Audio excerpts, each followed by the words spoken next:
Good morning. The court is now in session. It is Monday, February the 28th, 2022. It's 9 o'clock in the morning. If you would, please rise for the prayer and pledge, which I will pray with me. Good and gracious God, we humbly come before you, seeking your mercy and your wisdom. We pray for the innocents that are suffering in Ukraine, even the Russian people themselves, because of the autocratic rule of one country. We give you thanks for our freedom, the freedom to disagree, the freedom to express our opinions, and the freedom to vote, which we will do this week. We also give you thanks for Easter that's coming. And on Wednesday, as we kneel and repent on Ash Wednesday, we ask that you fill our minds and our hearts, that we may make wise and merciful and compassionate decisions for your people. And we ask all this in Jesus' name. Amen. Join me in the pledge. I pledge allegiance to the flag of the United States of America and to the republic for which it stands, one nation, under God, indivisible, with liberty and justice for all. Be seated.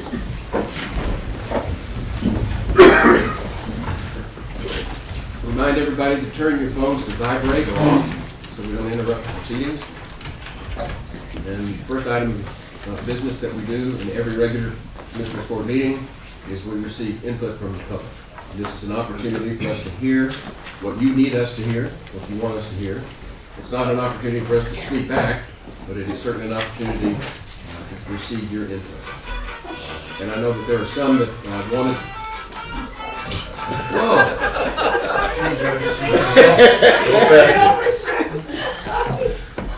Cartoon time? I'm going to have to put you in the Ukrainian court. Next time.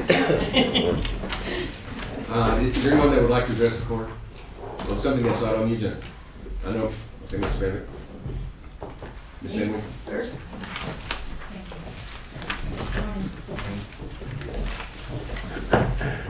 Good morning, everybody. I usually am on the other side of the camera, but this time I just couldn't resist. I have to feel like I want to speak out on an issue that is something that is before the entire world. Yesterday, over at the Alamo, a group of Ukrainian supporters, patriots, citizens, immigrants, whatever, several hundred people, as well as others, waved blue and yellow Ukrainian flags. I mean, facing the heroes that died at the Alamo. For us Ukrainians, we feel like we have heroes dying, fighting a bitter enemy that has been after us forever, but this one seems particularly more egregious than ever. And he's bent and determined not only to take over Ukraine, but really destroy it. I mean, that's what they're in there doing. Thousands of other soldiers from everywhere are coming. But the Ukrainians are putting up the most valiant effort. I'm so proud. And I, as you know, was there in 2016 and met many people that I hadn't known. I met people I had met before, soldiers who had fought in 2014 when they were fighting at the airport and for the Crimea. So it is just something that has been going on for a long time. In any case, though, I just wanted to say, and the world is watching, the Ukrainian president, he was a comedian, pretended to be a president on a show called The People Servant of the People. I mean, it was kind of a parody. And in some weird circumstance, they elected him as president, the real president. And now he has stepped up like no one I would have ever believed. And I mean, he's standing in the street going, we're fighting. We're not going down. We're not leaving, and asking the world to help. Well, the help is coming, and we're getting a lot. We're grateful for everything that there is, but there could be more. And so UN and NATO and all that, we're just urging governments and entities to support, to push, right to your, representatives, your senators, anybody who has any influence. And from the graciousness of the court, I certainly appreciate this on a personal level. And so I'm just saying, we want to keep up Ukraine's spirit. There's a lot of bravery, but there's a lot of collateral damage. Now, little children are dying. I mean, this guy came in without any provocation whatsoever and decided he wanted to have it. So we're going to try to stop that. Anyway, and I just wanted to thank you all for any support you can give. We may try to do some meetings or prayers. People have been extraordinary. I've had churches Facebooking me, messaging me, saying, thank you, we're praying for you, we're praying for Ukraine, and all that. So I just want to say, one, please be aware, and two, thank you for everything you can and will do. And we appreciate that. Thank you, Ms. Finger. Next item on the agenda will be commissioners' comments. I'm going to give Commissioner Blue a little relief, start with precinct 4, come right from the other They got me direction. this morning. Well, I just want to also say, follow up what you said in your prayer, as well as Irene, keep Ukraine in our prayers. And while you're praying, you might pray for a little rain. We're a little short right now. That's all. Anything?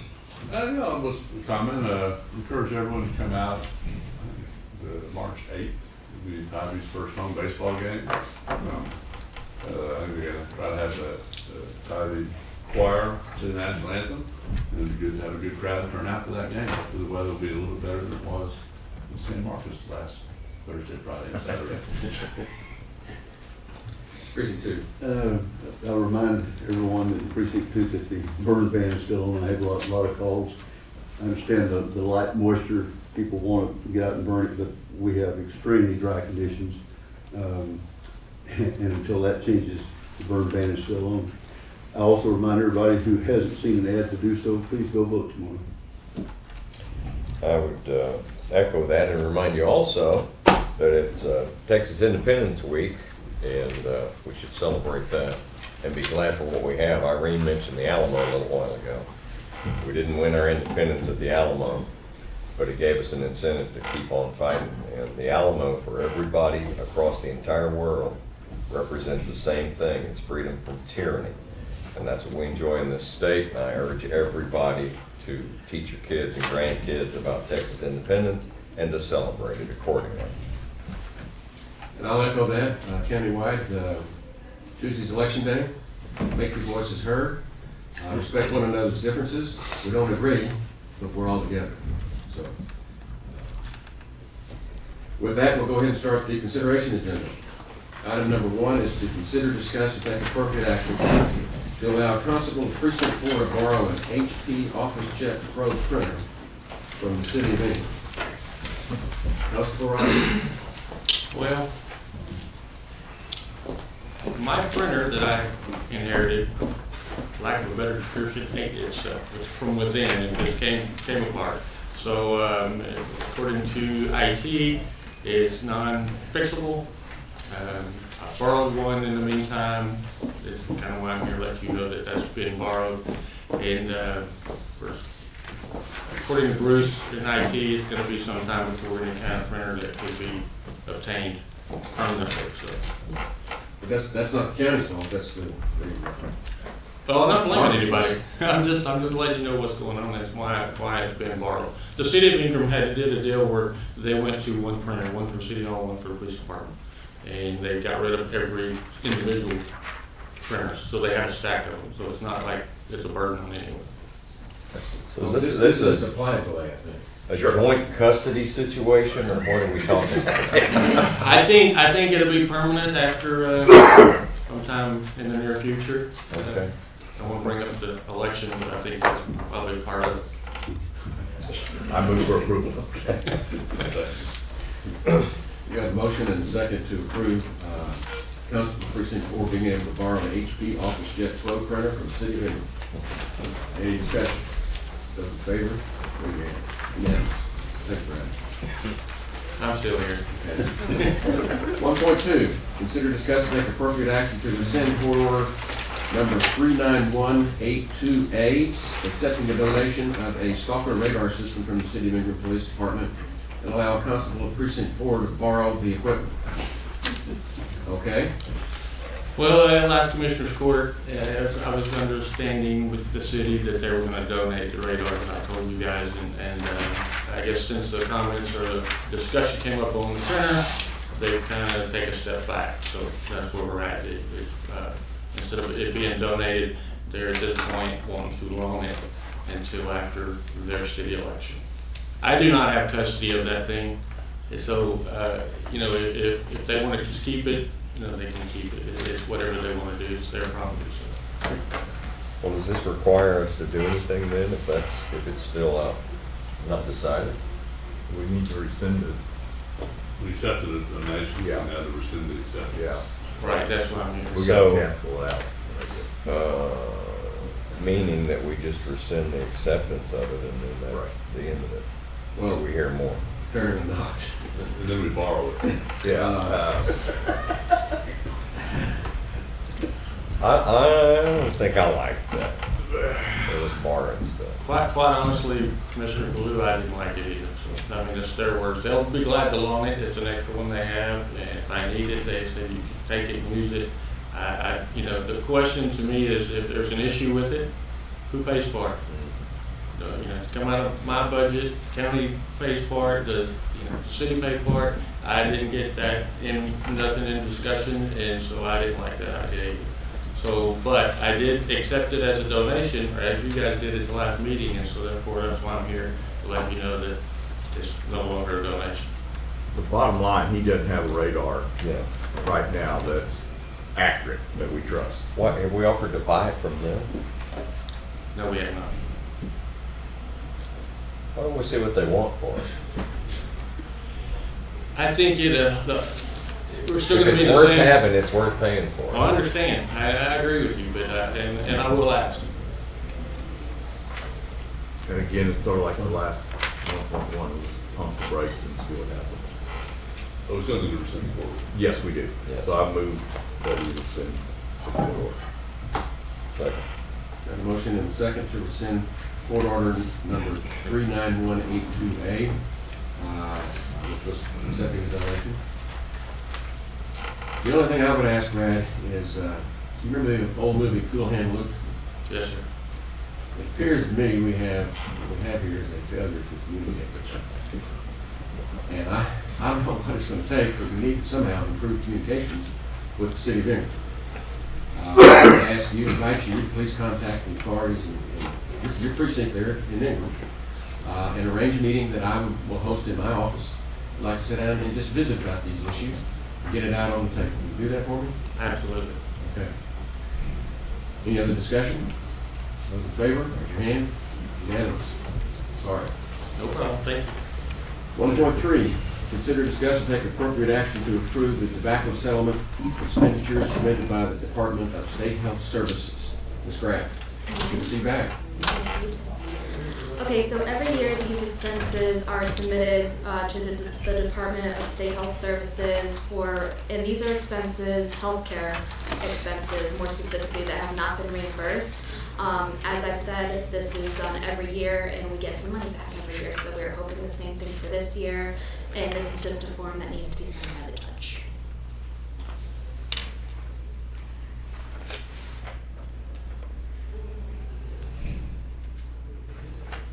Now, these expenditures have to be tied directly to the settlement, right? Yes, they have to be unreimbursed healthcare. The category of spending. Yes. Okay. Well, then I move for approval.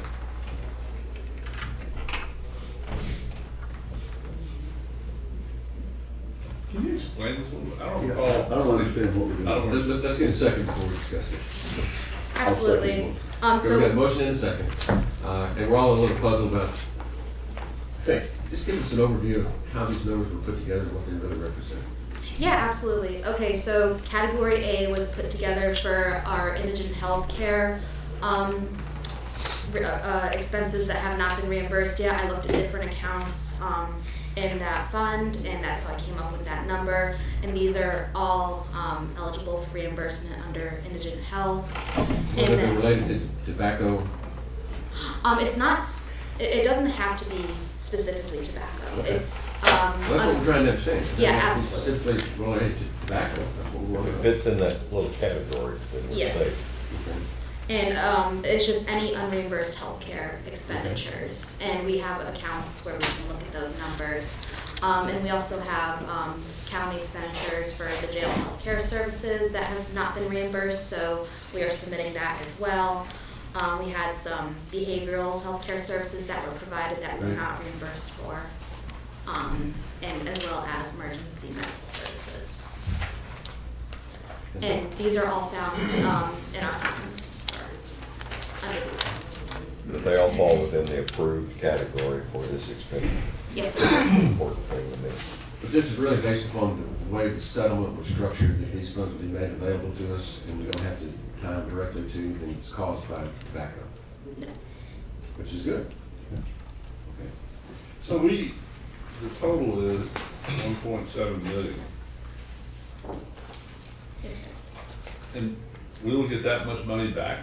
It's not the entire amount, it's based on a pro rata amount.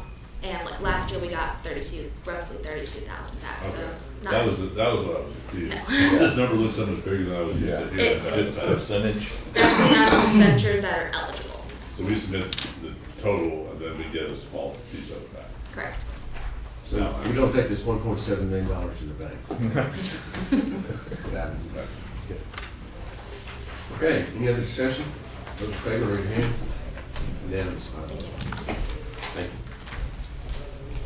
Item 1.4 is to consider, discuss, and take appropriate action to approve the local emergency planning committee membership update 4. Doug Thomas. Morning, Judge, morning, Commissioners.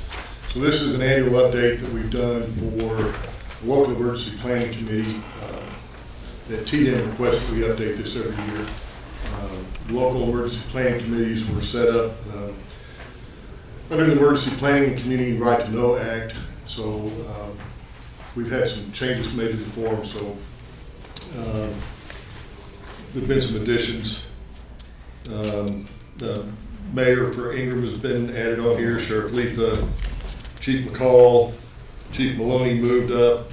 We've got Steve Boyd from the Kerr Fire Department. And Harley Blue with the ranch radio group. So they asked for this update every year, and we've put the new additions on there and taken the old names off.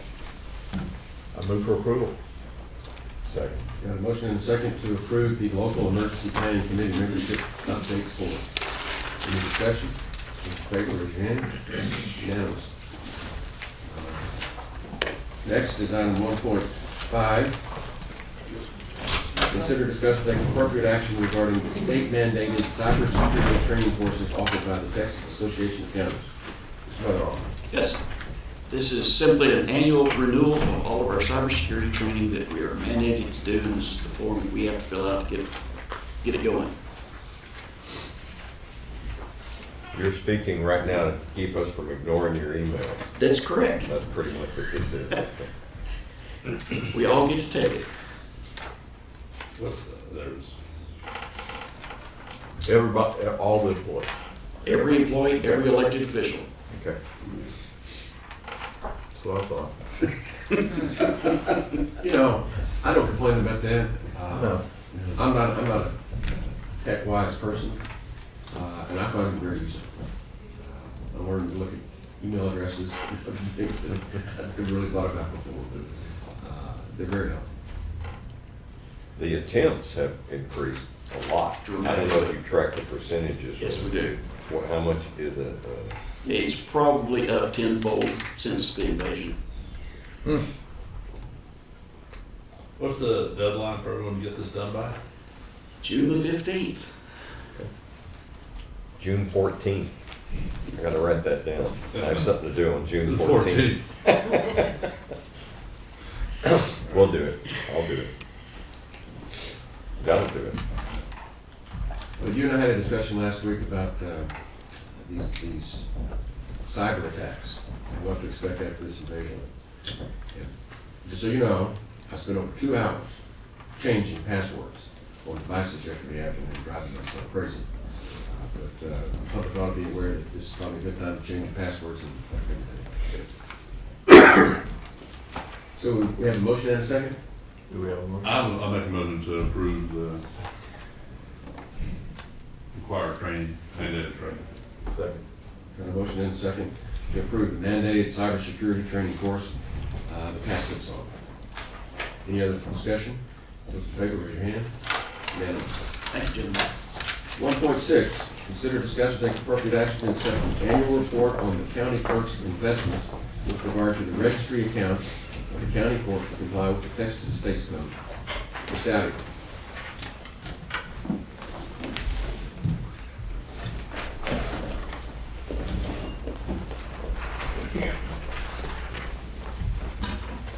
Any questions?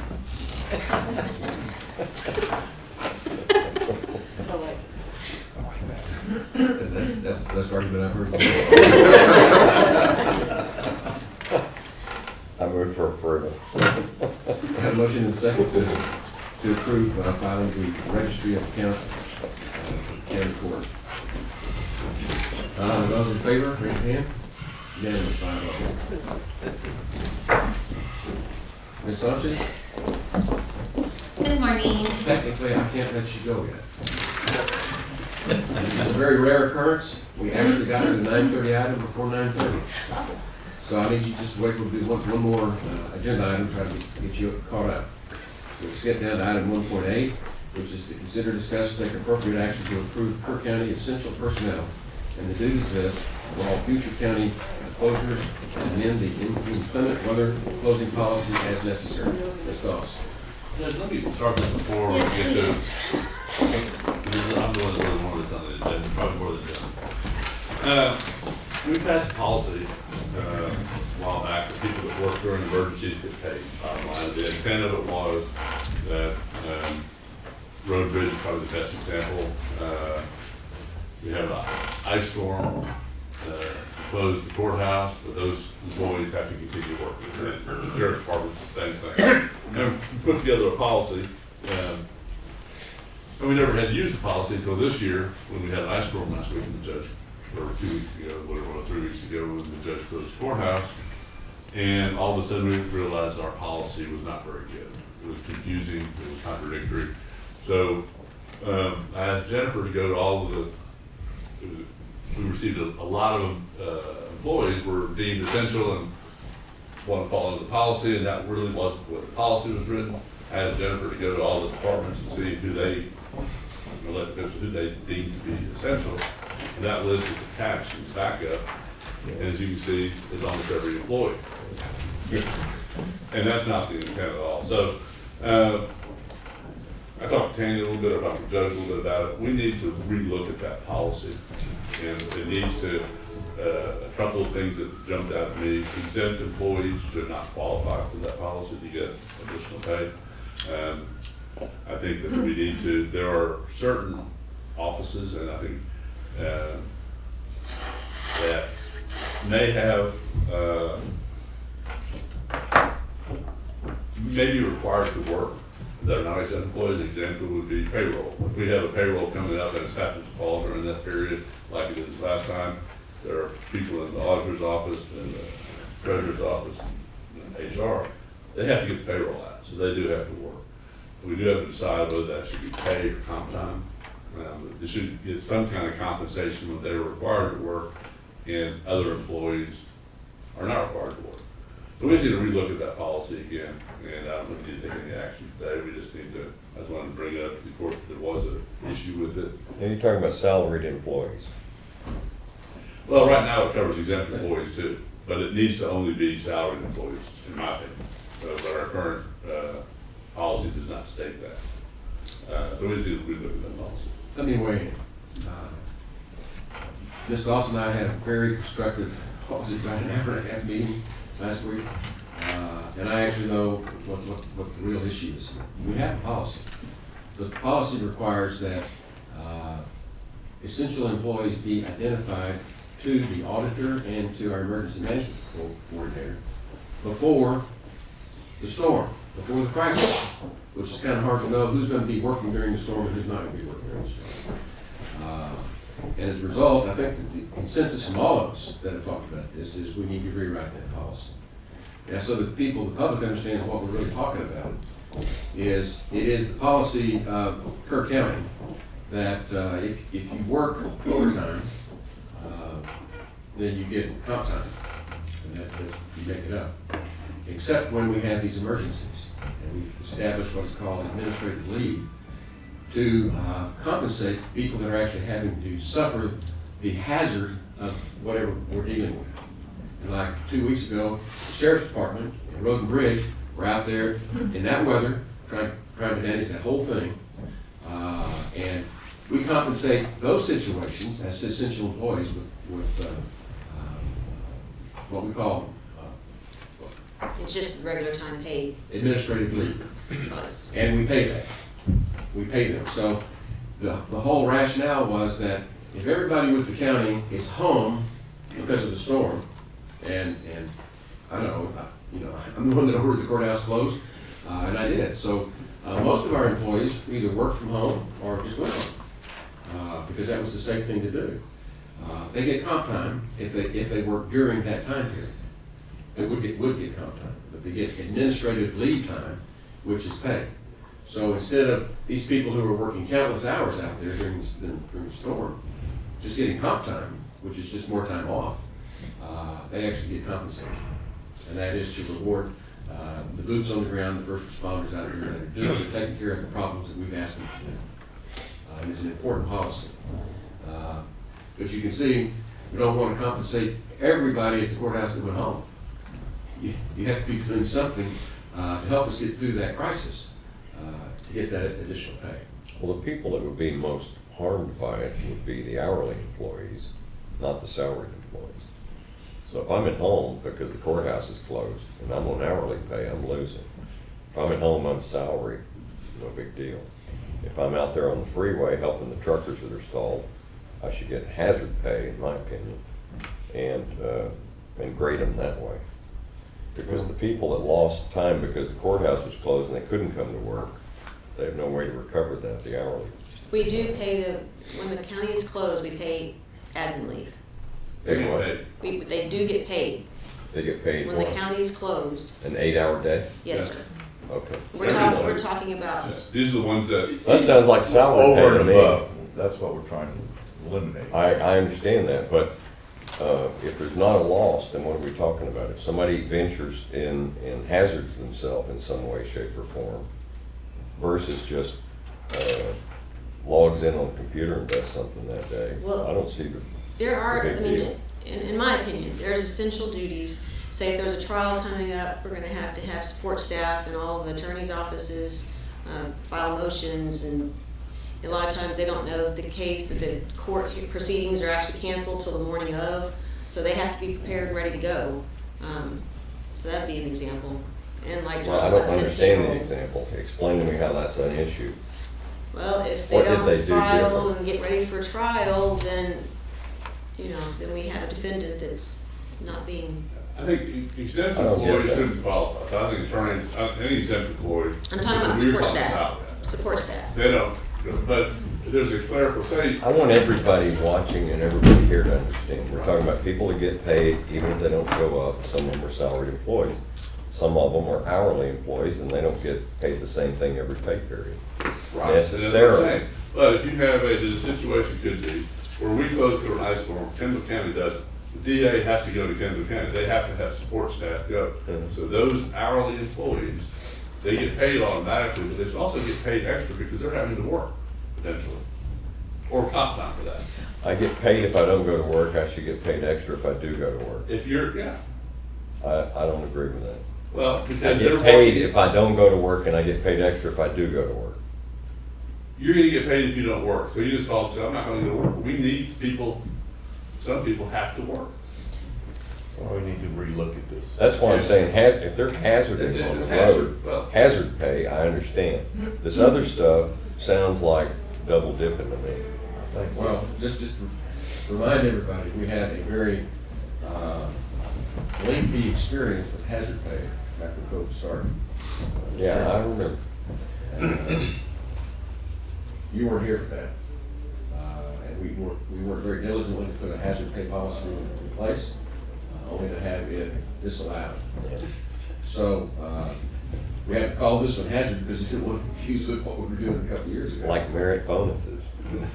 But this is certainly an important issue for county employees, and something that we need to get worked out and clarified so that we can do it seamlessly, and make sure that the people that are putting themselves in harm's way are compensated for that. Well, there's a lot of hard-working people in Kirk County that had to do that anyway. And if they don't go to work, they don't get paid, and they're the ones that pay for all this. I want them to understand what we're talking about. I agree. That's why we need to look at the That's why I'm policy. looking at it. Yeah. Okay, anyway, so this will be brought out, I'll be working with HR and for the judge and opinion, because it does have budget impact. We'll bring back a policy that's a little bit clearer than the current. It'll be a lot clearer. Sure. Before y'all leave it there, anything else? Well,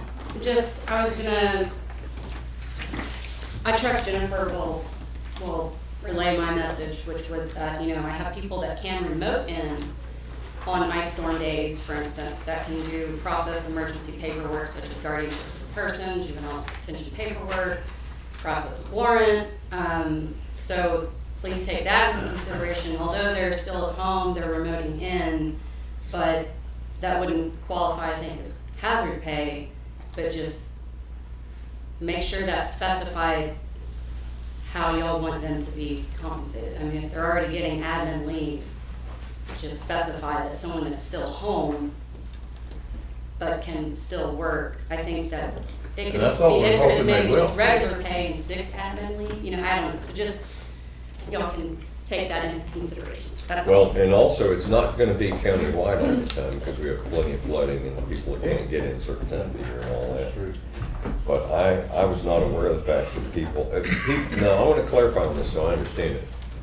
Somebody who's on hourly pay gets paid if the courthouse is closed or if there's a weather emergency? Yes, sir. Yeah, 8 hours. per Is that the hour. only time? Or have I got That's the another only time surprise that we coming? use admin leave. What? That's the only time that we use administrative leave across the board is when there's a county closure.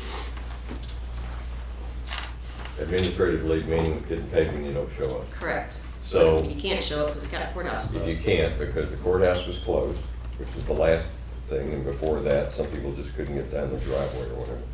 That, okay, now I understand it. I did not know we had that. I don't remember that as being part of our policy.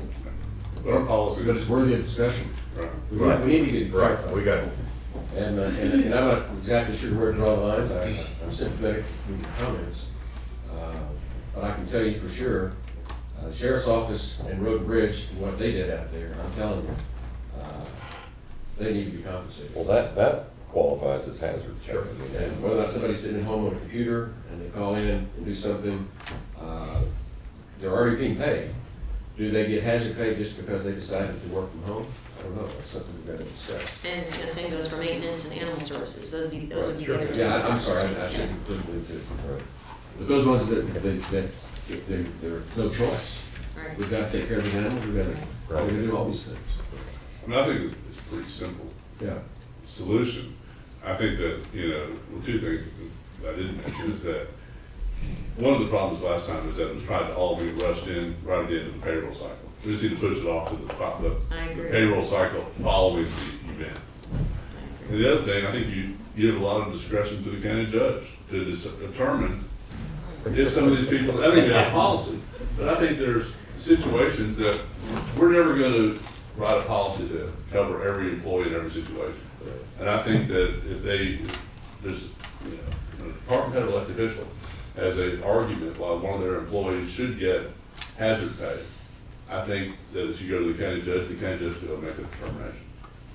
each event will be different. Yeah, and it shouldn't be many, I think the policy should be clear. Well, an example, so the public understands. We've got a 5-county public defender's office. Kerr County was hit hard. We shut down. I mean, that first ice storm shut us down. Medina County didn't hit it near as hard. And so their trials were still set. That's what Ms. Foss was trying to explain. So those lawyers had to report to Medina County and said something up there how to get out of Kerr County or get one of their counterparts down there to go cover that. And we just have to take a look at those on a case-by-case basis. But I do see some circumstances that we may have it where people have to do things in other counties, even though we shut down this county. That's feedback on that. So A little more complicated than we need. We'll keep working on it. It's a We'll make discussion that we this- have to have. That's right, we'll keep working on it, make it as simple as possible. Okay. We got past the Okay. 9:30 mark. Good. We burned some time on that. Let me call item 1.7, consider discuss take appropriate action on the request to use the courthouse grounds on May the 30th of 2022 for a Memorial Day event starting at 10 o'clock and request assistance from maintenance and IT to be in support. Good morning. Yes, so just requesting that we're able to use the court grounds for Memorial Day, including maintenance, so we can have the power and everything and IT so they can record it, and hopefully a sheriff just to have bathrooms available during that time. Basically follow the same thing we did last year. I move for approval. Second. Got a motion and a second to approve the use of the courthouse for Memorial Day event on May the 30th. Is there any discussion? Is there a outline of what the event will be? As I get a little bit closer, yes, sir. So we've already requested some support. We have to wait till we get a little bit closer. For example, like Tidy, Junior ROTC, school will be out at that time, so it'll be more when it comes to volunteers. But Mr. Harris has agreed to be our MC again. I will be requesting Commissioner Ballou to do invocation and Judge to do the welcoming remarks. And so I will definitely send something as we get closer. I'll request to get back on the agenda just to give you an update of where we're at. And then this year, in the event of inclement weather, we're going to go to the Youth Event Center.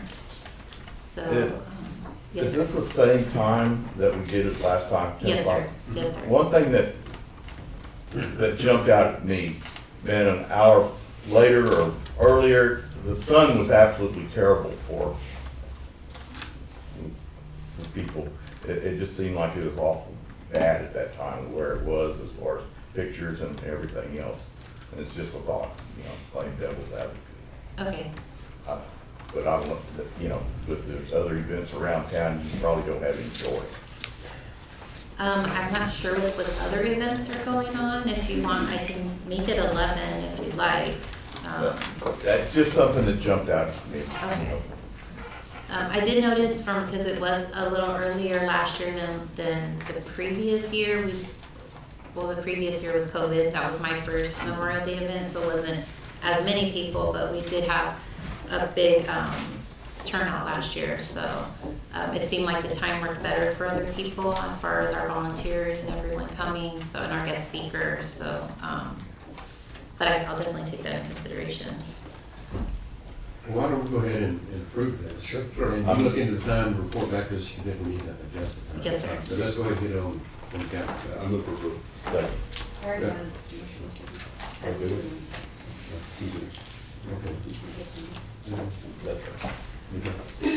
Thank you. Any other discussion? Those in favor, raise your hand. Unanimous, 5-0. Thank you.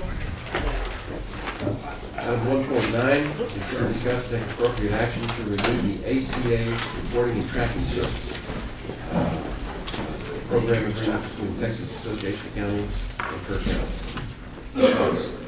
Yes, sir. This is an annual renewal for the Affordable Care Act reporting and tracking service. TAC sends out the 1095 Bs and Cs for us.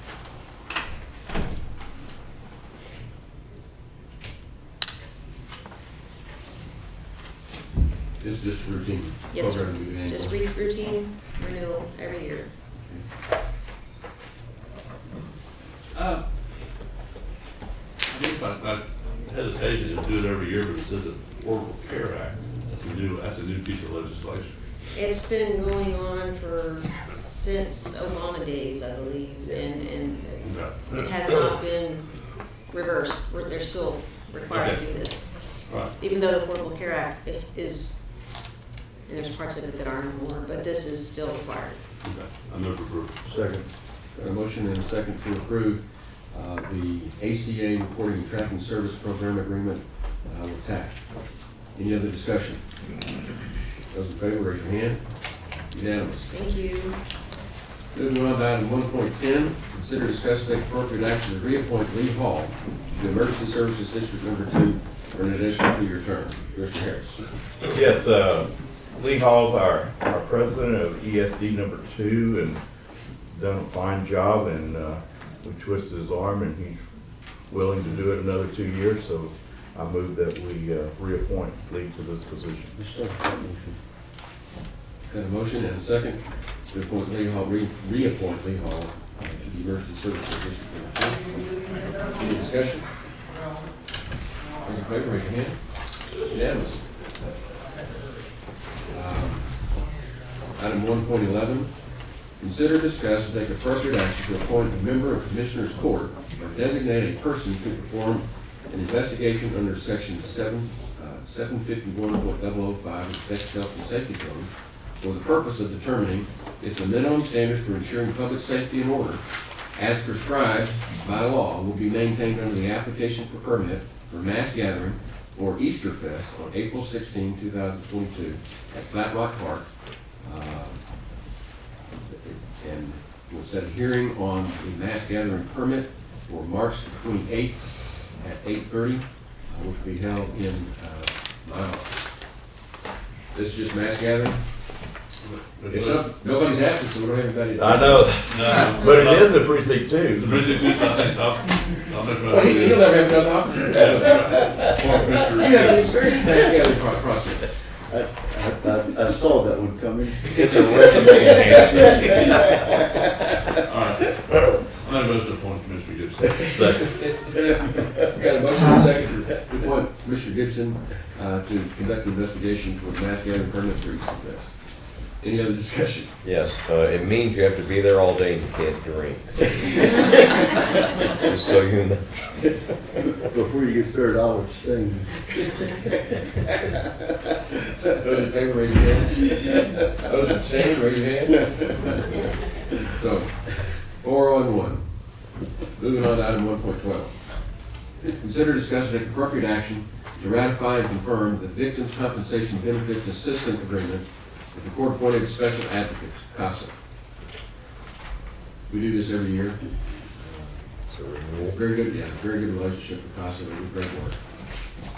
Move for approval. Second. And a motion and a second to approve the Victims' Compensation Benefits Assistance Agreement. Any discussion? Should we, you have to already signed. No, I haven't said that. Haven't? Yeah, that's why we ratify Oh. and confirm. Ratified. Ratify, so that's where I was going. Okay. I need to ratify that. The renewal. Ratify the renewal. Ratify the bill. Thank you, Harvey. Yeah. Oops.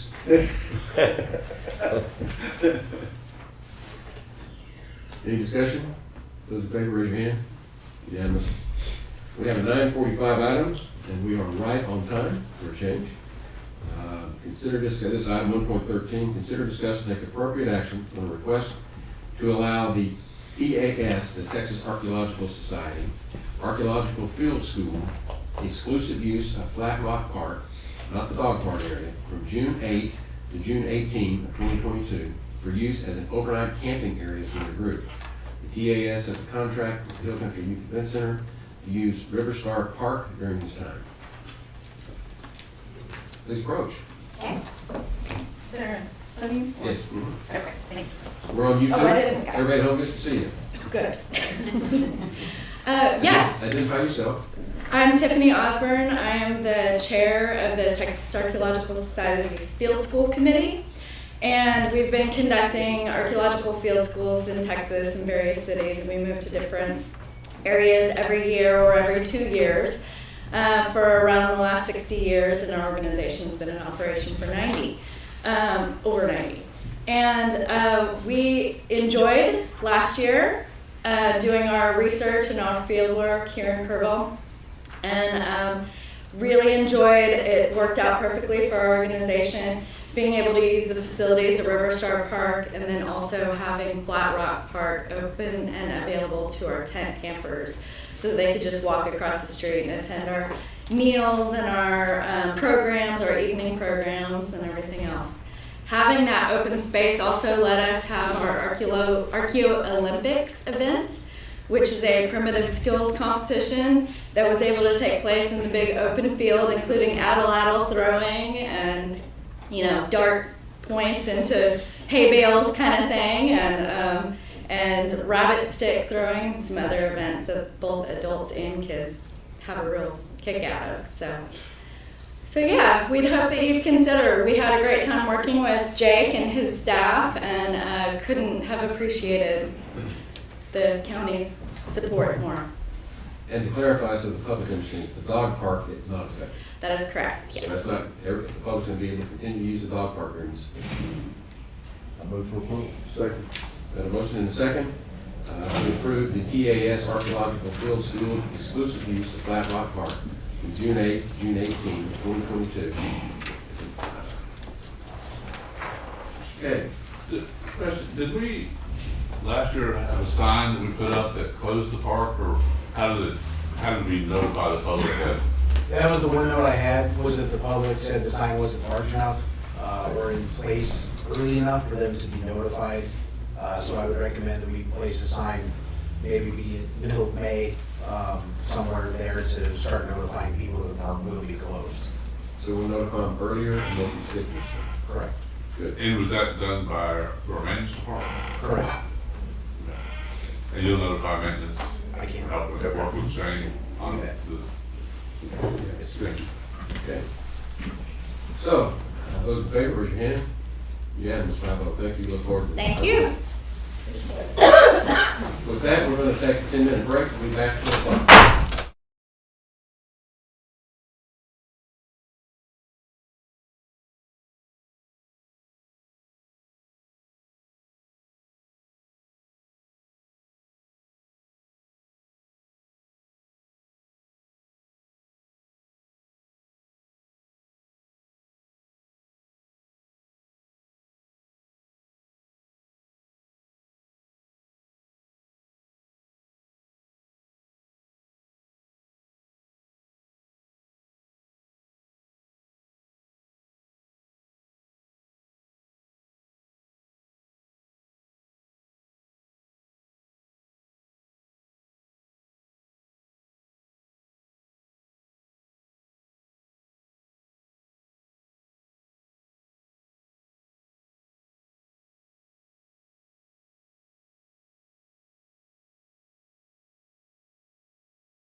Before we come back to order,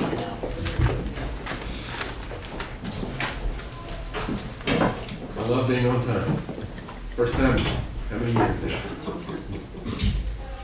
Item 1.14, a public hearing for the revision of plat of Hidden Springs Phase 1, lots 20 and 21. I now call that public meeting to order. Is there anyone in the courtroom that would like to address the court with regard to Hidden Springs Phase 1, lots 20 and 21? There being none, the meeting is adjourned. We move on to item 1.15. Consider, discuss, take appropriate action on the preliminary plat for the Hall Ranch Precinct 3. Thank you, Judge. Charlie Hastings. This proposal divides 799.3 acres, we'll call it 800 acres, into 3 lots ranging from 51 acres to 448. So very, very big lots. Access is from Hausenwinkel Road via Gillenshaw Road. It's a 20-foot wide private access easement owned by the adjacent property owner. Said Gillenshaw Road would be extended into the proposed subdivision via a 60-foot wide private road right-of-way and built to Kirk County specifications. A concept plan was presented on December 13th, 2021. This is about 5,800 linear feet of road, and it would have a cul-de-sac at the end. Because it's less than 8 or fewer lots, it's only 3 lots, and the lots are all larger, 10 acres or more. If they choose to place a restriction on the plat to not further subdivide those lots, they could use the unpaved country lane for this. And then Don Volkel is here with Volkel Surveying, and Don, I'll let you do the presentation for the rest. Since this is a preliminary plat, why don't you come on up and let the court know what it is you're trying to accomplish. Don Volkel, Kerrville, Texas. This is an 800-acre tract that Jim Halley owns. He used to own it with a partner, but the partner sold his interest in the whole 800 acres to Jim Halley, so it's just Jim. And his property, his own, doesn't have an undivided interest anymore. And he just wishes to, he has somebody to line up to buy each of the other 2, lot 1 and lot 2, he's got, not under contract, but he's got people who want them. And he wants to build on the 400-acre tract, lot 3. So all we're doing is platting a road to get into the development and go up to where he wants to build. He currently lives in Falling Water to the northeast, but his plan is to build a home on the 400 acres and access it through Hausenwinkel Road, not through Falling Water. And Charlie pretty much explained it. There's 3 tracks, and that's the extent of what he wants to plat right now, for sure. Explain to me a little bit more about this road. 1,500-foot road, that's a long way. Well, the road that he plans, Hall Ranch Road that he plans, begins at his gate and it goes up to where his house would be. So That's he wants, private. it's private. Right.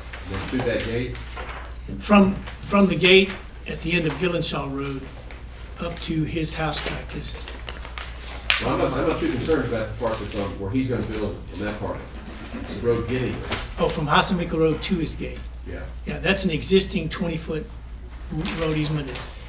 He doesn't have the authority to widen it or, and it's, and I think we've shown pictures to several of y'all of the road. It's not a hog trail, but it's, the width of it is the only thing that he can't control.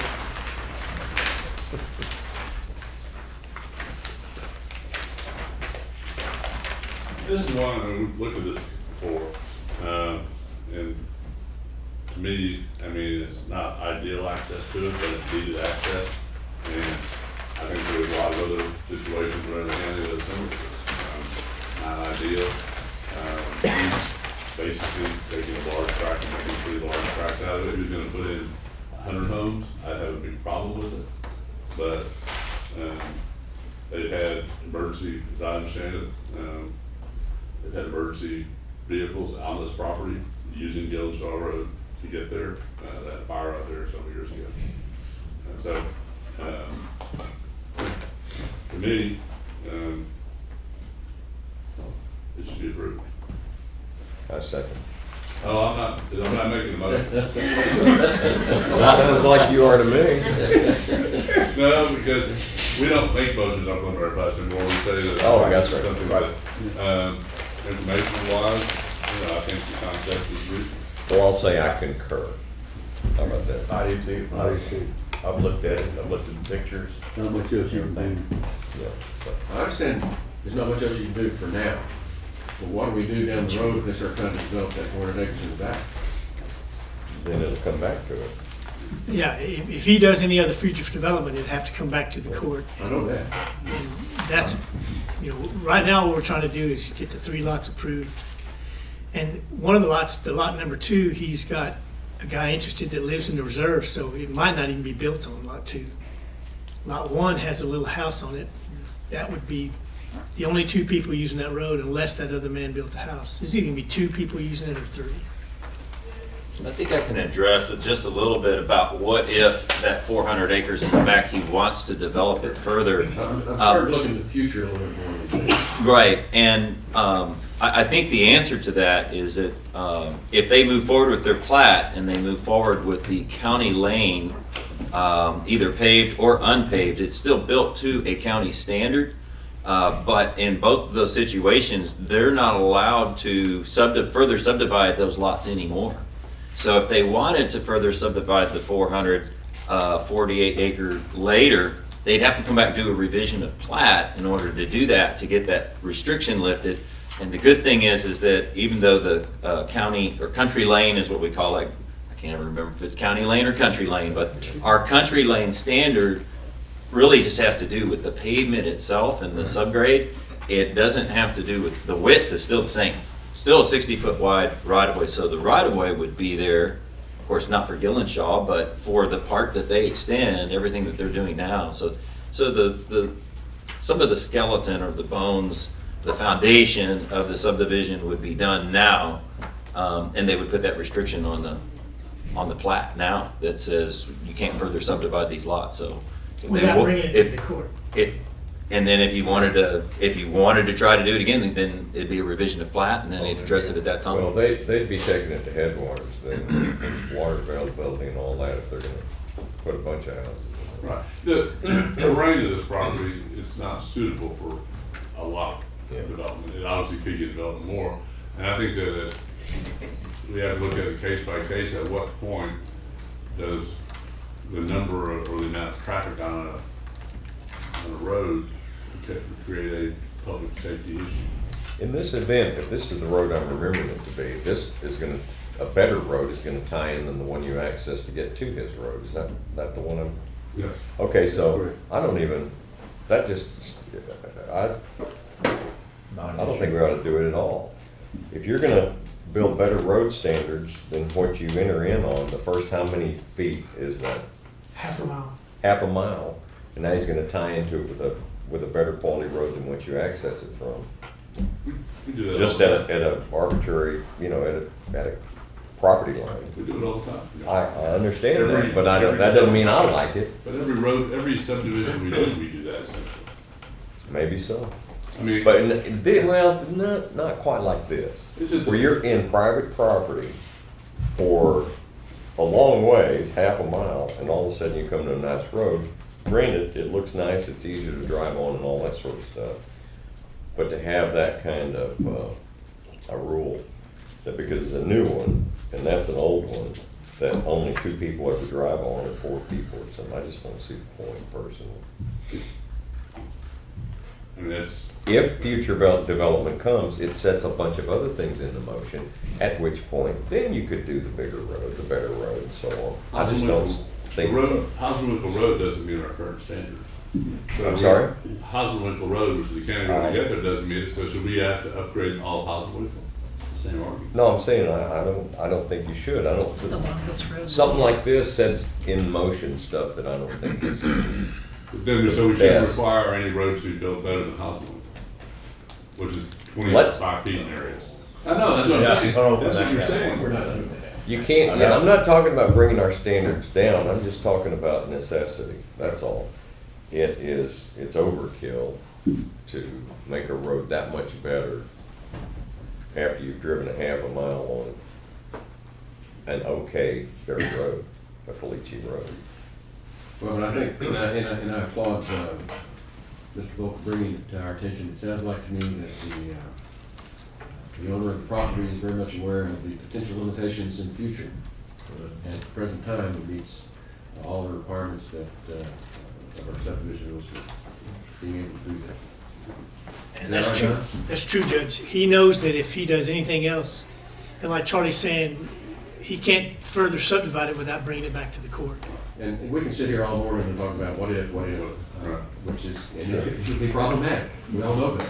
But he knows it, but what he's trying to do right now is completely within his rights. Right, and that's what he wants to do, and that's why we didn't want to just bring with a final plat with this kind of up in the air. So we wanted to kind of get a feel for the court that doing what we're doing at just 3 tracks is doable, and then he'll, after today, then he'll get it in, he's going to have John Hewitt design that road, get road plans to Charlie. So nothing, we're not circumventing anything. We're trying to do it the right way, but we just wanted to make sure his concept of 3 lots on 800 acres is acceptable.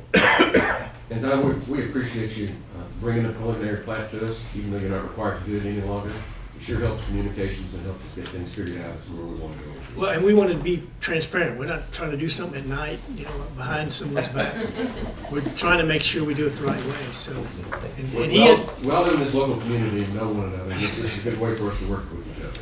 well, we appreciate your help. So y'all can't vote on it, but the general consensus is what he's planning on doing. We're okay to bring the final plat. I don't have a problem with it. Don, I have one question before you step away from the podium, and that would be, currently right now, for Mr. Howley to access his property, he goes through somebody's gate off of Hasenwinkel, is that right? Yeah. Is it locked, or how does he get through? And will it be an issue when he now subdivides and now there's 3, not just him, but 2 other new people trying to go through that gate? Is there gonna be a squabble with whoever controls that gate? No, his easement is to his heirs and assigns, and the other 2 people he has lined up, not under contract, but that promised to sell it to him if he plats it, they're fully aware of the situation. They know the roads, they know. He claims they don't even want him to improve the road within the development, but he has to, to get the plat approved. So from my knowledge, everybody is aware of what's going on, and they're aware of what the situation is, and it's acceptable to the other 2 buyers. They had to drive the road to look at it, didn't they? Right. Yeah. Any other questions? So, we'll take that for information. Thank you. Thank you. Thank you. Moving on to item 1.16, consider, discuss, and take appropriate action with the Commissioners Court to set a public hearing for Monday, April the 11th, 2022 at 10 a.m. regarding the installation of a stop sign on Highline Drive in Precinct 4. Steve Lawrence is president of the HOA for the Hills and Dales subdivision. He contacted our office requesting a yield sign at Highline Drive West. There currently is no sign at this intersection of Highline Drive and Looker Road. The county engineer reviewed this request and suggested that a cedar tree be removed, which we have, and the yield sign should be a stop sign is what Charlie has recommended. And because it's a regulatory sign, we have to set a public hearing. And I asked the Commissioners Court to set a public hearing for Monday, April 11th, 2022 at 10 a.m. regarding the installation of a stop sign on Highline Drive West and Looker Road West in Precinct 4. I move for approval. Second. A motion and a second. Any other input on it, Commissioner? Any other discussion? Those in favor, raise your hand. Unanimous. Thank you. Thank you. There'll be a public meeting on April 11th. Item 1.17, consider, discuss, and take appropriate action with Commissioners Court approval regarding temporary material and equipment storage for 2 locations in Precinct 1 and 4. Ms. Hopper. I have 2 Kerr County agreements for storage of Kerr County-owned materials and equipment. The first location is 516 Kelly Creek Road in Precinct 4. The other location is at 240 Southway, which is the Grace Bible Church lot across from the church, and that's in Precinct 1. This is for any kind of seal coat materials or equipment.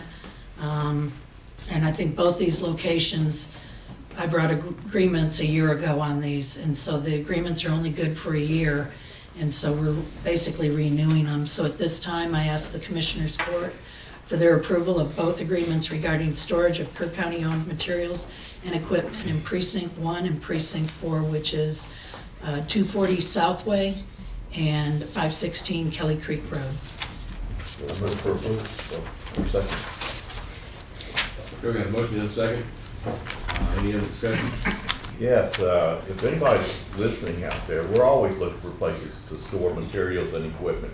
It just saves us in hauling and everything else. So around the county, we need more places like this. Yes, thank you. Any other discussion? Those in favor, raise your hand. Unanimous, 5-0. Item 1.18, consider, discuss, and take appropriate action to rescind the August 13, 1984 court order number 15608 regarding speed limits set without the aid of an engineering study for Short Timber Drive, Tall Timber Drive, and Oakwood Drive in Precinct 2. Ms. Hoffman. These roads are in the Woods subdivision. The posted speed limit for Oakwood Drive, which is the main drive into the woods, is 30 miles an hour, which when you have a platted development, that is the speed limit, the 30 miles an hour. Located in the Woods residential subdivision, which is in conformance with the state law concerning urban/residential districts and the Texas Manual on Uniform Traffic Control Devices. A recent speed study was conducted by the Road and Bridge Department and County Engineer, the results of which indicates the 85th percentile speeds of 30, 29, and 29 miles an hour at each of these 3 locations attached. Therefore, the posted speed limit of 30 miles an hour is correct, although Oakwood Drive is already posted at 30 miles an hour, and engineering speed studies confirms the posted speed limit of 30 miles an hour is correct. Kerr County Court Meeting Minute Archives dated August 13, 1984 indicate the court, through Court Order 15608, set a speed limit of 25 miles an hour for Oakwood Drive as well as Short Timber Drive and Tall Timber Drive, 3 of the 7 total streets in the Woods subdivision. This court order is in conflict with the existing posted speed limit of 30 miles an hour, as well as recent conducted engineering speed study and state laws concerning speed limits in residential districts. Therefore, it is recommended the court rescind said court order. I had listed the different phases from the Woods, and you can tell that the earliest plat was in 1978, and the last plat for the phases was 1984, and I believe that was before you formed a unitized system, so each commissioner was basically their own road administrator. So at this time, I ask the court to rescind court order number 15608, and this is in Precinct 2. I move for approval of this recommendation. Second. Got a motion and a second to approve the rescinding the court order 15608. Any discussion? Those in favor, raise your hand. Unanimous. Thank you.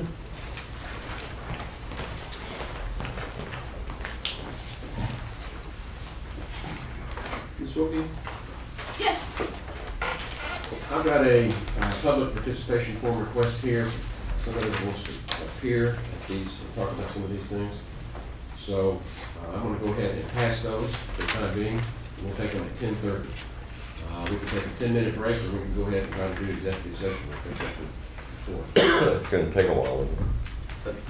Well, we can do all of the approval agenda. Okay, let's do the approval agenda. Item 2.1, budget amendments.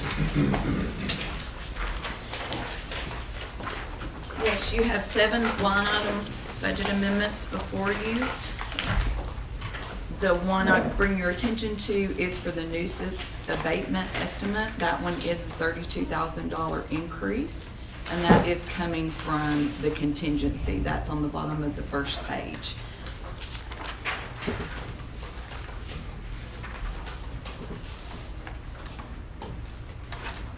That's for the trash. Being hauled off. That is the nuisance abatement that we've been discussing. The center point's the center point. Yeah. Yeah. I thought it was more than that. Or is this just Well, how much comes it'll out of have this? a total budget of 40,000 in that line item. Okay. Move for approval. Got a motion and a second to approve the budget amendments as presented. Any discussion? Those in favor, raise your hand. Unanimous. 2.2, pay bills. Yes, invoices for today's consideration amount to $1,500,856.60. This does include approximately $500,000 for De Guerrero. That's what we changed, I think it's been 3 or 4 meetings ago, so that we're paying them before we receive the money now, within the 30 days. I move for approval. Second. Treasurer's report. Second. Motion and a second to approve the bill, paid bills as presented. Any discussion? Those in favor, raise your hand. Unanimous. Late bills. There are not any. Auditor reports. There are not any. Thank you. 2.5, accept monthly reports. Yes, for January 2022, the County Treasurer's January payroll report was submitted at the February 14th, 2022 regular meeting, but was placed on the cover sheet as the Treasurer's monthly report. The court order shows that the January payroll report was submitted by County Treasurer Tracy Soldat. Auditor's unadjusted monthly financial report for the 4 months ended January 31st, 2022 pursuant to local government code 114.025, Canyon Shelter. And Animal Control Services, Director Reagan Gibbons. Revised reports, Environmental Health OSFF, Director Ashley Batters for November and December 2021. I move for approval. Second. Got a motion and a second to approve the monthly reports as presented. Any discussion? Those in favor, raise your hand. Unanimous, 5-0. Information agenda. All corridors. I just looked at the floor because I wasn't here. You weren't in. Send them to me. Let's pass on those. Okay. Sorry. Moving on to 3.1, status reports from department heads. Charlie? Thank you, Judge. Just wanted to give an update on the Cypress Creek Road bridge culvert low water crossing issue that we had. We believe that the ice storm that we had a few weeks ago that caused all the traffic to be backed up on I-10. My understanding is from the locals that live there that thousands of 18-wheelers used that low water crossing during that time to get from point A to point B to kind of bypass I-10. And we're confident that that's why we're having catastrophic failure of that bridge deck. So we were notified, Road and Bridge went out. They said, hey, you need to come out here. We need engineering to look at it. We were able to watch the bridge deck and put loads on it and see movement. Bridges aren't supposed to move at all. So we closed it immediately. And there are barricades placed. We coordinated with Kendall County, and because that bridge is accessible from both sides. So if you're on North Creek Road, you can access it.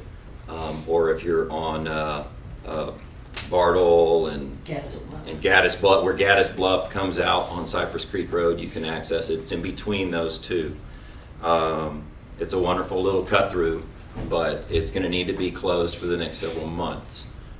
We've got some initial estimates and a quote from a contractor on an initial design that I put together that now I want to refine that design, maybe reduce that by another 10 grand.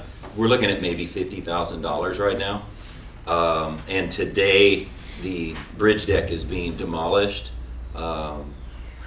so that we can really have a good look at it one more time, and I can come up with a final design and then get as many quotes as I can possibly get. I'd like to come back to this court at the first meeting in March to have you award to the lowest quote that we can get, and then we'll go from there. Once all the forms have been set and the steel's been in place and the concrete has been poured, we're going to want that concrete to cure for a whole month. We want the 28-day strength on that concrete, full strength on concrete. So again, I anticipate it being closed for the next 3 or 4 months. And if the weather cooperates with us, then hopefully we get it open much sooner than that. But for now, if everyone could kind of bear with us and just anticipate, give us 3 or 4 months to get everything lined out, do it right, and have a low water crossing that can handle 18-wheelers in the future. This one, there's no way it could ever. It was built a long time ago. It was only 6 inches thick concrete, and the span is 8 to 12 foot span. So just too much weight on that little bridge. So this is a better bridge. This will be a better bridge. Replacement. So Yes. what kind of load test is it? What kind of strength is it? H20 is an 80,000 pound 18-wheeler can go across it, and so a full load. So it's not going to be State it's going to be the state same law. width. Same loads that I-10 can handle. Did Kendall County put a road closed sign at North Creek? Thought they did. I think they did. I'm sure they were asking me about it last week, so they're aware of it. They cooperated so well. Okay. Same day, everybody was all over it, and we also coordinated with Commissioner Durden, and he's very helpful.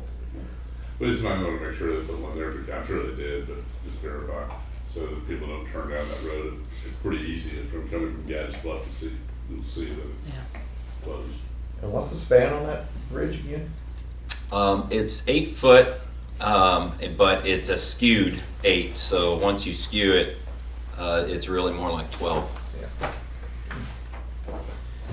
Charlie, this is a byproduct of the winter storm. We believe so.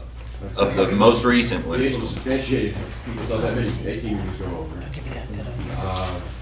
Just keep it on the radar with Noel, Yes, sir. our grant administrator. This may be subject to FEMA grant request Yes, sir. or something like this. And the other thing, Charlie, is you mentioned the price tag of around 50,000. Yes, sir. Remember our bidding requirements, if it goes over 50, we have to put this out for competitive bid. Correct. So we may want to do just bid it that way to start with, so we don't get delayed. It's going to be the fall before it's open anyway, isn't it? No, it'd be this summer. It'd be this summer. Hopefully June, July. She wants these back. But when you say June or July and it's government work, then it ends up being September or October. So I just want everybody to be aware of that. If I don't have a quote that's less than 50 for the March meeting, then at the March meeting, I'll be asking the court to authorize me to advertise. Okay. All right. Any other department head reports? Kelly?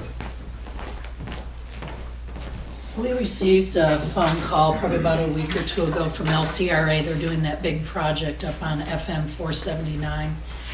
They've got some sort of recycler up there where they're clearing stuff, and it has material that for them it's spoil, and they're using the state's storage area off of I-10 and 479, and they are needing to clean that all up before the project is done. So we received a phone call and was asked if we would be interested in the material. So I sent one of our guys up. He said it's good material.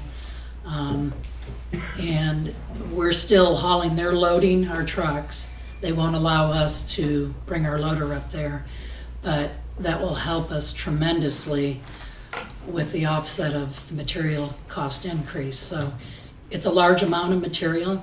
We probably have, I think, 2,500 cubic yards that we've already picked up, and they're not totally done. So it was a win-win. we couldn't be happier. I think that will help us a lot on a couple of the roads. I think Ox Hollow, we have the Wirtgen asphalt recycler up there, and the guys have taken some of this material and put it in to mix in with the old base structure up underneath, and so it's been very, yeah, it's been very beneficial, and I think it will. Where are you storing this? We've got some at the Ingram Yard that's up on Highway 27 as you're heading to Mountain Home, and then Robert's got some, I think, on Lower Reservation. We have an area that we stockpile stuff. So for right now, those are the two locations. So we'll just kind of see, but it really has helped, and I just wanted to let the court know this really for LCRA would be spoils. And so when they called, we jumped on it, and we got as many trucks as we could round up to take this material, because it was a first come, first serve. So others were notified. So I just wanted to let the court know that this will help us out a lot this year. So, Thanks for jumping on that promptly. yeah. And on behalf of the court, I want to thank you and the others with these intergovernmental cooperations that we have, working well with Kendall County, working well with LCRA. We're a team. Yep. I appreciate your teamwork. Thank you. Okay, any other department heads? Elected officials? I saw that little book in your hand. Yeah, thank you. Hey, just wanted to give you, Judge, and the court an update on our radio system to let y'all know I will be putting an agenda item on the next court. Kind of give you a better description. Myself and the command staff had several meetings with LCRA and Motorola. It's quite amazing in just the last probably 3 or 4 months how much it's went up. It just consistently goes up. So we're still going back and forth trying to get a ballpark price. There's a lot of unknowns in this, but I should have a pretty good report for y'all next time to see where we're at. As you know, the city did elect to go with LCRA. We're looking at our options. I guess the best pricing, what we can do to move forward. But just to let you know, I'll be putting that on there and we can get some more discussion. So the public understands, the city used some of their ARPA funds, or obligated their ARPA funds for that radio system, is that correct? Yes, sir. Yeah. I think they used a pretty good amount, like I said. And whatever the county does with the sheriff's office, we want to include all of our VFDs because they have to have the same system, so it's going to be a countywide. Exactly, sir. And what a lot of people say the sheriff's office. This is a countywide radio system. I mean, I kind of get frustrated when they say that because it's not just for us. It's going to be for our constables, animal control, our volunteer fire departments. This is a whole new infrastructure for the county. And if memory serves me right, the city only uses one tower with LCRA. Correct. Where we could have 4 or 5. That's where we're in the negotiations. On the west side of the county, we get a lot of horrible service. On the east side, Camp Verde, we do. There's just no one system that gives us 100% coverage. So that's what fluctuates the price. I'd like to have 6 towers, but a tower could be $2 million. This is a massive project. Yes, sir. Yeah, and the good thing is, last many years to come once we decide which direction we want to go. I'm going to stick my head out and say 15 or 20 years. So you understand the problem where the city is in a little worse shape than us. It's hard to say how much life's in our system, but I can tell you this: there is no more maintenance agreements with it. There are no more parts because our system's so old. So what that does, it's good today, it could be good tomorrow, a year. I mean, I can't tell you, but when it goes out, it goes out. So to tell you also, the city, it's about a 9-month project just for them and their one tower. We're looking at multiple towers. I'd say a year and a half. So even if y'all approved it today, we wouldn't be good to go for up to year and a half. So, that's a concern of mine. Very good. And I'll give you a better report next time. Very good. Any other elected official reports? Okay, move on to liaison commissioners. Any reports? No, not man. Okay. Why don't we take about a 10-minute break, see if the other person comes, and then we'll come back over.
I don't know. Come back to order. It is, it's driving it. I forgot about the addendum item, which is 1.22. Not that one out. Let's consider discussing appropriate action to clarify hiring within the salary range and the step and grade budgeted amount. Commissioner Letts.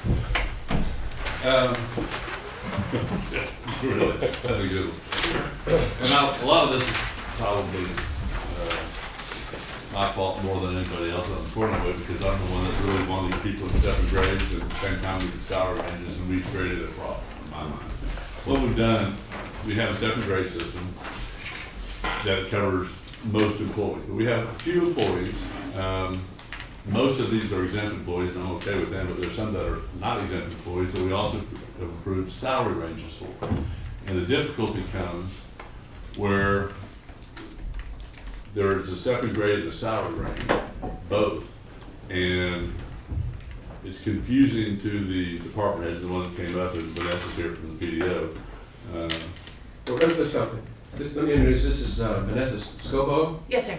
And Natasha Valdez from our new Hill Country Regional Public Defender's Office. This is their first time coming to court. Welcome. Welcome. So anyway, we have a situation where they would like to hire somebody within the salary range. However, and there's money in the salary line item total for the PDO for the budget. But the person that left, there's a vacancy, was at a lower grade, a lower step. They're not on the grading step. No, They're not on the grading step. the admins aren't either? They were just hired in at a range. Oh, okay, I was thinking correct on that. Well, anyway, one left at one level, that's the budgeted amount. They want to hire someone with more experience within the salary range, but it's more than the previous employee was going to pay.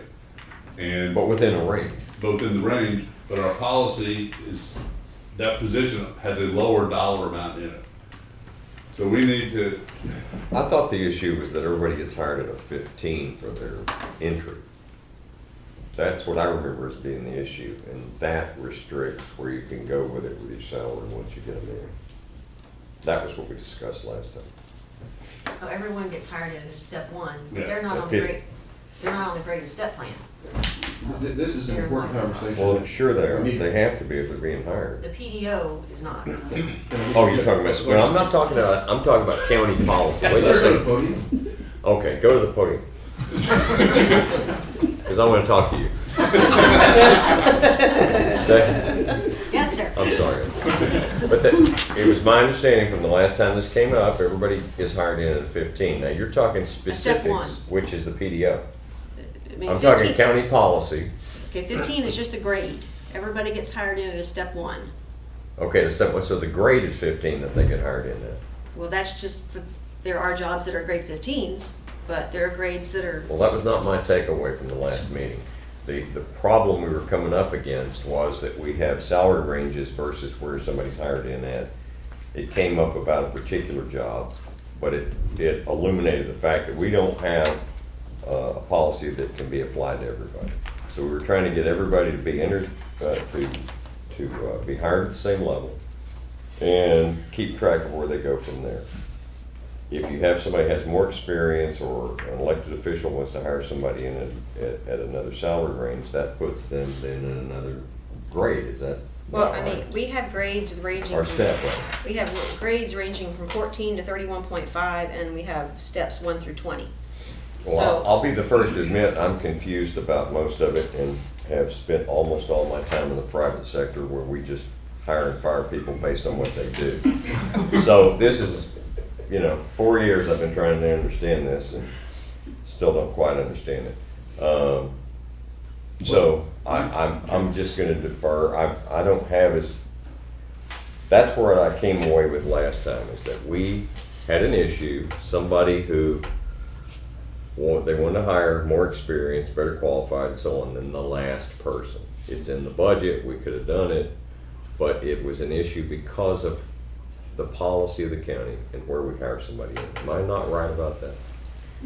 I don't know if I wasn't here, but let me explain it a little bit differently. We have 3 categories of employees generally, and most people are the grade step. They're a certain grade and then they're a certain step out of that and they start at step 1. We have another group that are exempt or elected officials. And there's not a whole lot of those employees, very few, probably fewer than we should have. And then we have another group that are work within a salary range. They're not on our grade and step system, they're on a salary range. And those are mostly in the PDO, maybe not all.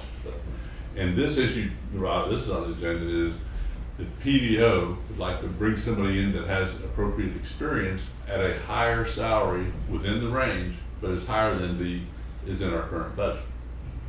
I think that's appropriate, but our policy really doesn't allow that because we have a line item that goes forward. I also think the same applies to exempt employees. I think it should be higher within the salary range. I mean, that's why we have salary ranges for those of you. Right. And there's not a lot of positions that we have that. So the reason I put clarification on here, in my opinion, I think that people that are within a salary range, whoever's hiring that person can hire within that salary range and doesn't need to come back to the court. Well, we've had this discussion, and that was the determination of the court. If it's in your budget, you hire it. Well, But there was a roadblock that we hit last time we discussed this, and it was within the budget. The next year's budget will have to be looked at or reviewed or added to or taken away from or whatever, that's immaterial. But there was something that kept us from proceeding with that. But the policy is, sorry, the policy is The policy. that the position schedule goes through the budget process, and whatever the position schedule is approved, at the time that the budget is approved, if the salaries differ from what is already approved on the position schedule, if the salaries are greater, we have to come back to court. And so the issue was last time, I have the money for it in my department, I just need approval for it. Once you establish that, then it has to proceed, it has to carry forward in the next year's budget. Right. So that's the issue. And but that's correct, and you're correct, and I'm saying that, to me, it's a standard policy that should be that within salary ranges, you can hire within the salary range. Yeah. Because they're not on the grade step. It's not that, you're not capped on the position schedule salary amount, you're capped on what the salary range is. Otherwise, it makes no sense to have a salary range. Yeah. Right. And we did that big study, paid for it. And that was the discussion last time. We paid for that, we went through it, we tried to get everybody on the same page. Now we're already making a budget on the rules. Well, The PDO wasn't part of the salary study, and they're in the salary range category mostly, so that's probably something that y'all should really talk about. And the PDO wasn't part of the salary study. Right. You're saying they're in a third category of salary range employees, and so they're really not part of the policy that you have in place, which it seems to me like why we're here today. Is that They're part of the budget, though. Let me back this up a little bit, so we all know what we're talking about. We've got Kerr County employees, okay?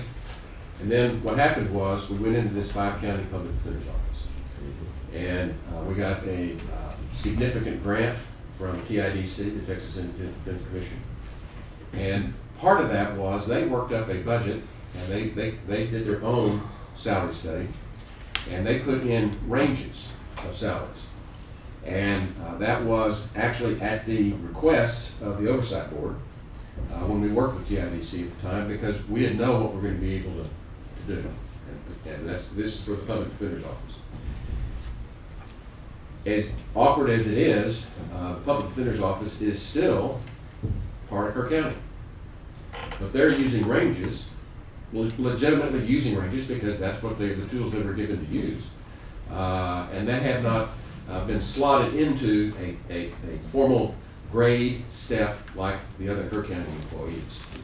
For example, if you're talking about a 15, which you use, a brand new hire would be a 15, and then they get at the first year they get a step. I guess is that right? They started at step 1. So see, they're 15.1. Okay, and then if they get other steps, the steps can go up. If they get a promotion, then the grade can go up. Change the job description. So in budget, I go this way and this way. Remember, I learned grades and steps. The Public Defender's Office has not transitioned to that. This is a growing pain. This is not, we're not pointing a finger at anybody.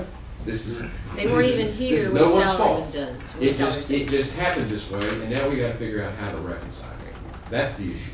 And I think next budget cycle, we try to incorporate them, you know, if we can, into the same type structure the rest of the county has. Now, and most of those, or many of them, are attorneys, and they're exempt in their own little category. And as you know, attorneys are like herding cats. I can say that, I was in one. But even still, the exempt staff, if the salary they're gonna bring someone in, a newer person that's greater than what was on the originally approved position schedule during the budget, it would have to go before the court. And there's a case situation like that right now. And that's the way it is, and I'm not, this agenda item isn't really we can't change that. I think we need to look at that a little bit, and I'm sure the auditor, I've talked to the auditor a little bit about this. You know, you get in situations with timing, all of a sudden if a lower end of the salary range person leaves, and that's what's in the budget, and then decide that, and the person that's most qualified comes in and wants to be in the middle of that salary range. Or, in a situation, I think the auditor's office is one, they need an experienced accountant type person, and you're not going to get an experienced person at a level 1 or step 1. So have we shot ourselves in the foot with the way we set the policies? No, I think we need to look at it. I think our policy's good. I think we just need to make, everyone doesn't fit into it perfectly. I think we need to make a few adjustments along the way and be able to accommodate that. We can do that, and I think we need to make it a little bit easier sometimes to do that. Right, and the policy does state that if you'd like to start your employee at a higher step than on step 1, you can come to the court, explain on a case-by-case basis of the experience level, and if the court grants it, they can't, you can start at a higher step than step 1, but it needs court approval. That's per our policy. Well, part of this is, you know, it's subject to the market. You need a new employee. What's out there? Who's out there? How qualified are they? And you come across somebody, we've all done it, you come across somebody that's a jewel and you want to hire them and you got to pay them more money, but you have to also, because every department's going to come in here and do this, you have to also say, okay, you got to show some self-restraint, you got to work with the rules you're given, and hire the person that's within your reach. We have to justify. And right now they have to You're going to have everybody coming in and changing it in every department, I think, asking for a dispensation. So, I think that, yeah. So then do you have a good policy or not? Is the policy the problem, or is the market the problem, or is it just something we always have to keep juggling? I don't think that the policy is necessarily the problem, but I don't know. We may have to rework this policy, tweak it. But what we have is people that are regular Kirk County employees. When we go through the budget process, they end up with their grade and step at the end of that budget process. And from that, we prepare the position schedule, okay, which goes into the budget of the department head or the elected official for that position. And if they want to hire somebody greater than that, for more than that, they've got to come back to the court, okay? What we've got over in the PDO, not their fault. The federal gets pointed back at us because we haven't anticipated it, and this is a discussion that needs to be initiated because they have people hired on ranges, and they're about $5,000 and $10,000 ranges, most of them, weren't they? Something like that. This one's at 10,000. Yeah, and so they have some latitude, even after budget, that others don't have. That's part of the problem. Sure. For us. And I know this is difficult for the public to understand because it's been difficult for us to learn over the years. But that's what we're trying to get reconciled. And we've got these issues that are coming up that we're trying to deal with. And I think this discussion is long overdue.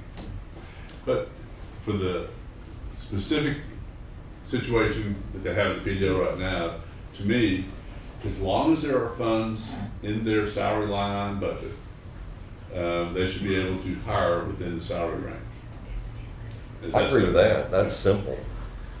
The other part is that, well, I'm sorry, go ahead. It's complicated because the PDO has to go to the TIDC to get the guidelines for their budget. Because This is just part of their structure, the way that they were formed, the way they're funded through TIDC. And so, that's where the ranges come from, is they sit down working with TIDC, they come up with, in those ranges, and this is a $10,000 range, which, from our point of view, I think we agree, that that's within their budget, okay? If they want to exceed the 10, then that's not in the budget. Right. Whereas, with a comparable attorney's office, I'll use the county attorney's office, if they wanted to offer more than what is in that position schedule, they're gonna have to come here and get it approved. And that's what we're trying to get the system, get the bugs worked out of the system, so we know who's gonna do what, who's on first and who's on second. So that's kind of where I think we are. And it's probably gonna have to have a workshop, and we're gonna have to sit down and work some of this stuff out. And I think the non-exempt employees, which would primarily be the non-attorney at the PDO, probably need to get put on a separate grade system, so they're like other employees, if we can do that, and we have to look at that. But right now, they're not, they're under a range system, and their monies, they have money in the budget, salary line item, it's not for this particular position, they have to go over what's in the budget for this position. And I think as long as they're within the salary range, that's okay. There are two parts of what I would have to do if I came to y'all if I came to y'all with an employee outside of the position schedule, I'd have to come say that I want to hire them outside of what was in the position, adopted in the position schedule, because that's what your policy says. And then I'd have to say, if I wanted them to make more than was in the budget for that position, I'd have to get 2 court orders permitting that. So, or if I had it in my budget for salary savings for some, I had it empty for a couple of months, still in the budget, I'd still have to get the outside of position schedule permission from y'all. But if you don't have the money, then you gotta come through us with the budget and then get the money. That's right. What I've seen most is that we're filling a position typically with somebody that is better qualified, it's an improvement, and so then that changes your budget. Rather than hiring somebody, because you always want to hire the best qualified people, and even more so. But what ends up happening is that these adjustments are made mid-year. Because you lost somebody, you're not gonna hire somebody else, and that's a market thing, that's something we don't have any control of. That's what's out there, what's available, and the market dictates that, what people will work for, who the most qualified person is, you know, how many are in the pool, all of that stuff we have no control of. Agreed. And if it's below what you're paying right now, and you got a budget for it, it's never a problem. Right. It's all handled, we never even see it. Right. We hear about it after the fact. And one of the other complications we have is we now have many more attorneys on staff than we did a couple of years ago. A lot more. And we're not treating them all the same way. We're not using the same review standard for different offices. And we've got to get that straightened out. That's what we tried to do last budget. I think we got better. We're better, but we still got some gaps we got to fix. Right. So in this situation, I know they have an employee pending at PDO. Can they just hire within the salary ranges and on the stepping grade, even though maybe more is in the position schedule, or do they need to come back to us to get approval to pay more that's in the position schedule? I think if it's more than is in the position schedule, even if it's a range, you have to come back for it. Would be my position. The thing that's gonna affect next year's budget negatively. In that particular budget, no, because we budgeted this, didn't we? No, we didn't. No. Did that originally. But what I'm saying, anytime it goes up, anytime it heads north, that's gonna affect next year's budget. Right. If it's dead level or below, we don't have to worry about it. It's only when it starts nudging north and what is that? But with inflation, we're feeling those pressures. Yeah. And so these are kinks that have to be worked out. And they're not particularly pleasant, they just have to be worked out. So we spent all that money on the study and for how we're gonna pay people in the county and how they're gonna enter in as a new employee and all the rest of that. And this was the discussion last time this came up. It's either gonna be wasted money or we're gonna try to work with it. And I agree with you, Commissioner Letts, there's always gonna be exceptions. You're always gonna have to deal with it. But we're right out of the chute doing it. And I think if we have standards, like any time that they're in their budget, they don't have to come talk to us, we know that. If it goes a little bit above what they're allowed, if it goes a penny over, they have to come back to the court. And the issue, when it comes in, there's two things. There's the budget, and then there's the position schedule. And the position schedule is where the problem comes in. Yeah. Because people have to get hired at the exact same salary or less than the person that was a vacancy. That's what I was trying to say before, I was just saying it the wrong way. Your policy says that y'all have to give permission to hire outside of the position schedule, and my recommendation to you would be consistent, because you have an item on here today to hire outside of the position schedule, so I would be consistent no matter what of the three categories the employees fit into, whether it's a range, step and grade, or a salary. You should be consistent in that application of your policy. Yeah. So in that situation, PDO, I know, has an employee in limbo right now, or they've offered an offer. Can they, is that correct, Vanessa? That is correct. So does Lucy, who's in the room. So does Lucy, who's in the room asking for the same thing. Yeah. But the problem with PDO is they have a range over there. And what we really need is a finite number. And so I'm just, as a discussion matter, when we do the budget this coming here in just a few months, we're probably gonna have finite matters. And you can hire in ranges, but that needs to be an internal guideline that the department head or the elected official uses. Yeah. We have to have a capped top number. Right. And if you exceed that number, then you come back to court. And the person in question at PDO, I don't want to go into names at all, is going from the low end to the mid range of that range, is that correct? The legal assistant range is from 35 to 45, and I believe we have two vacancies. One was maybe 38, 37 and 39, and we want to bring somebody in at 40. But still 5,000 below the top end of the range. Yes. And I don't have a problem with it, but I think, and I don't know if we know the agenda item, it's gonna have to come back to the court.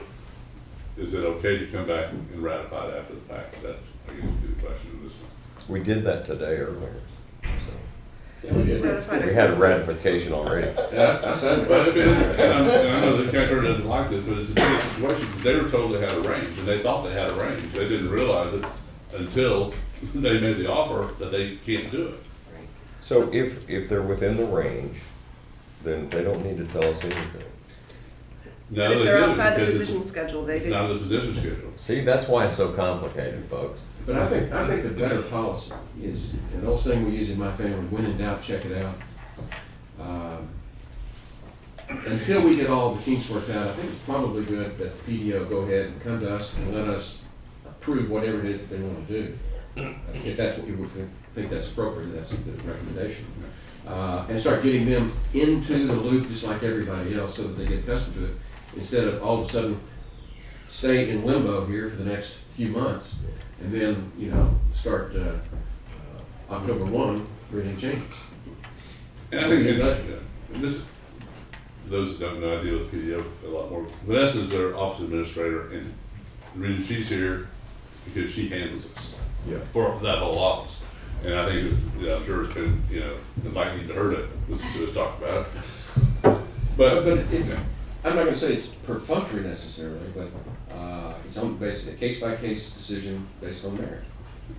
And so I understand what you're trying to do, but I think for the time being, it would be better to have them come and tell us and let us talk it out like this, instead of saying, okay, have others that complain, well, they don't have to come do it, well, why would they? Right.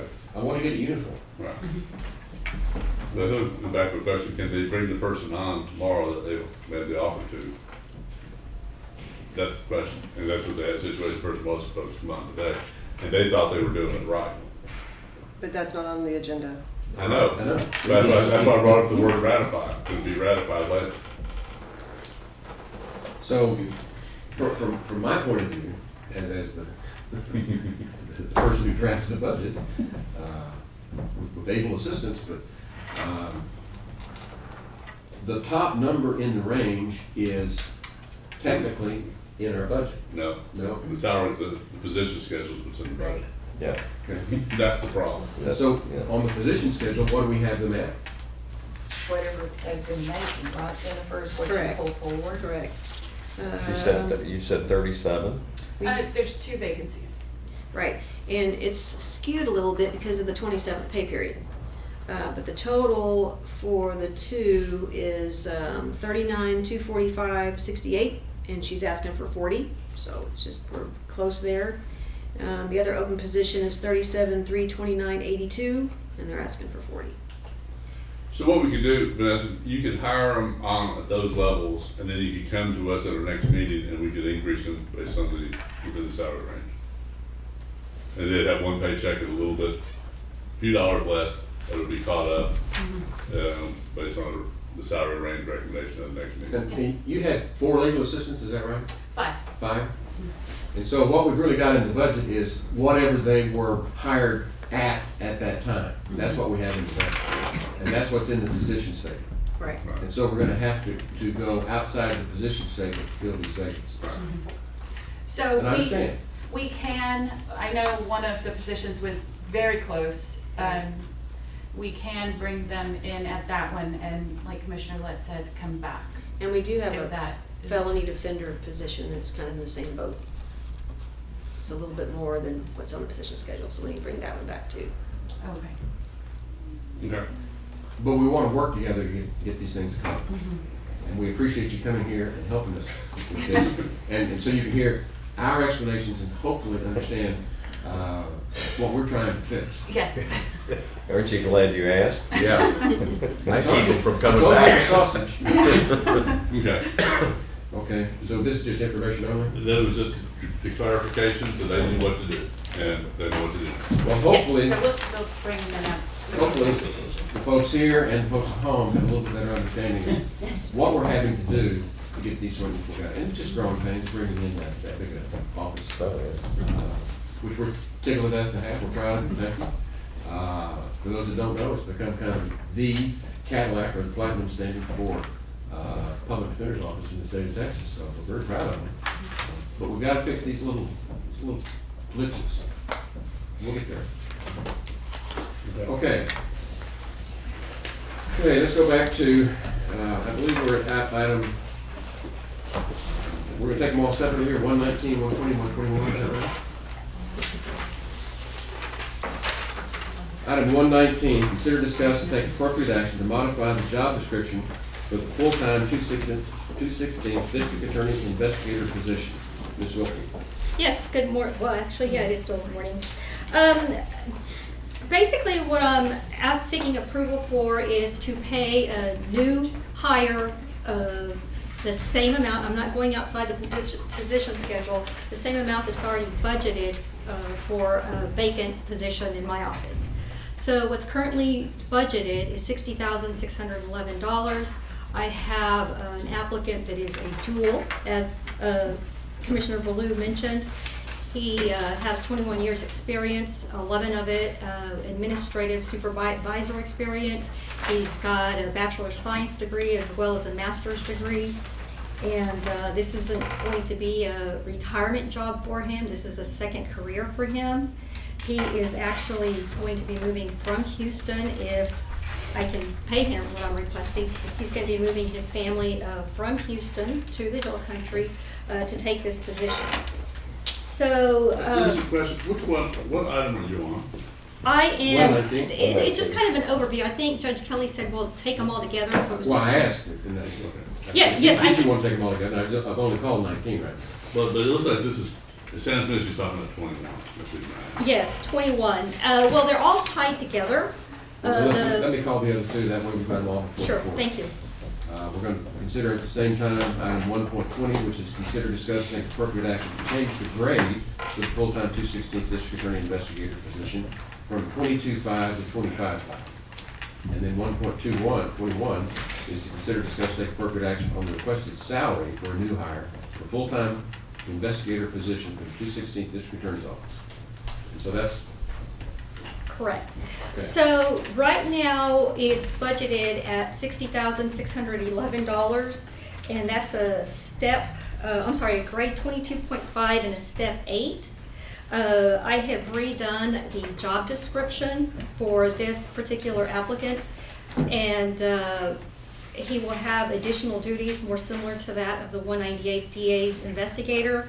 The 198th DA's investigator is at a grade of 25.5. If you were to approve the salary of $60,611 for this applicant that I have, and put him into the grade of a 25.5, then he would be at a step 2, grade 25.5 and step 2. But again, the amount, it is within the amount that's in the current position schedule. That's what it's currently budgeted at, is $60,611. So that's not going to change. And the range per the salary study, as it currently stands at a 22.5 grade, the minimum is $50,274. The mid-range is $60,632, and the maximum is $70,990. That's at a 22.5.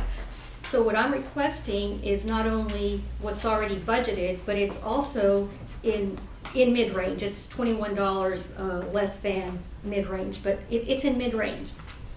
And considering... Just to clarify, so the public follows all this. Those ranges that you just read off are from the salary study. Correct, they're from the salary study. So Those- that's the those are range. recommendations. Those are the recommendations for my investigator's position at the time that the salary study was done. The salary study does specifically indicate that it's based on that employee's duties at the time. That's why the employees were all required to fill out a PAQ. It was based on what is that employee's duties in this position at the time. And I think Jennifer would agree with that, and I can read to you directly from the salary study where I'm getting that from.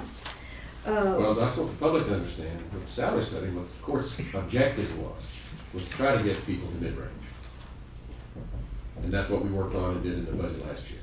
But this was also derived from comps in other markets. Yes. Not just what somebody was hired at here or Well, across at the 198. No, it was other was places based, too.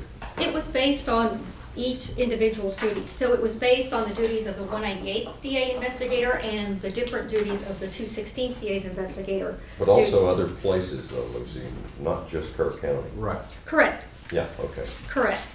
So, but I'll be changing the duties of that position. So specifically, I'm looking at page 4, where it says position class. I'm looking at the last sentence in the first paragraph on page 4. Position classification is done before a salary survey because it is important to learn about the jobs that exist at an organization before looking for them in the marketplace. Then I'm looking at number 1.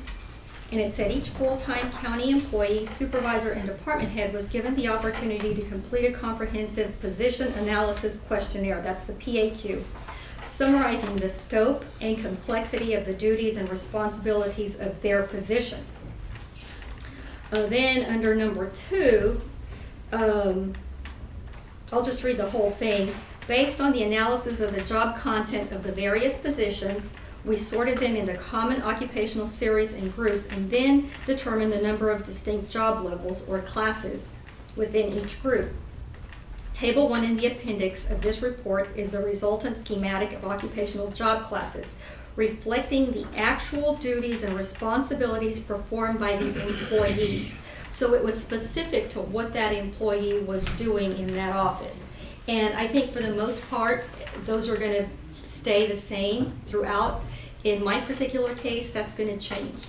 The goal is for each employee to have a job title that accurately reflects the tasks and duties of their position. So that's why I say that the salary, and what I said last time is that the salary was based on the specific duties of that employee, which in my particular case is going to change. But I'm not asking for a higher salary. I'm just asking to pay this new hire what's already budgeted and what my previous investigator was being paid, which is the $60,611, and it's in the mid-range. And I think considering his experience, that's reasonable. So let's clarify, okay? You have 3 items on the agenda. One is to change the job description because the new person you hired. Correct. 2 is to change the grade. Correct. And 3 is to approve the salary for that new full-time investigator. Correct. And we're talking about, when you say the same, and I would use 60,000 and some change. Correct. Okay. Is the same as the 22.5 with 8 steps, and you're requesting to change it to a 25.5 with two steps. Correct. And then adopt the job description? Correct. I did not get a copy of the job description. I mean, anyway, I guess back in, and you said the 198th investigator is 25.5? Yes, that's correct. I thought that the investigators would have been the same, but anyway. Well, if you remember this back when Scott was here, Scott came in and made a very passionate plea. Put Todd up there, excuse me, put the investigator up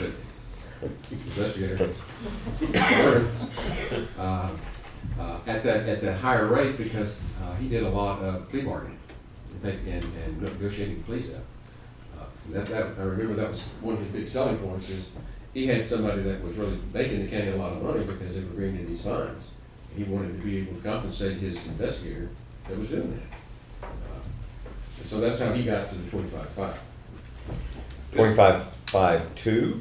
No, I don't know how many steps. In the 198? But the grade is 25.5. Okay. That's the grade. But that the other investigator is. And the other investigator, I think, has another investigator below him. Is that right? No, not at this time. I think they did, didn't they?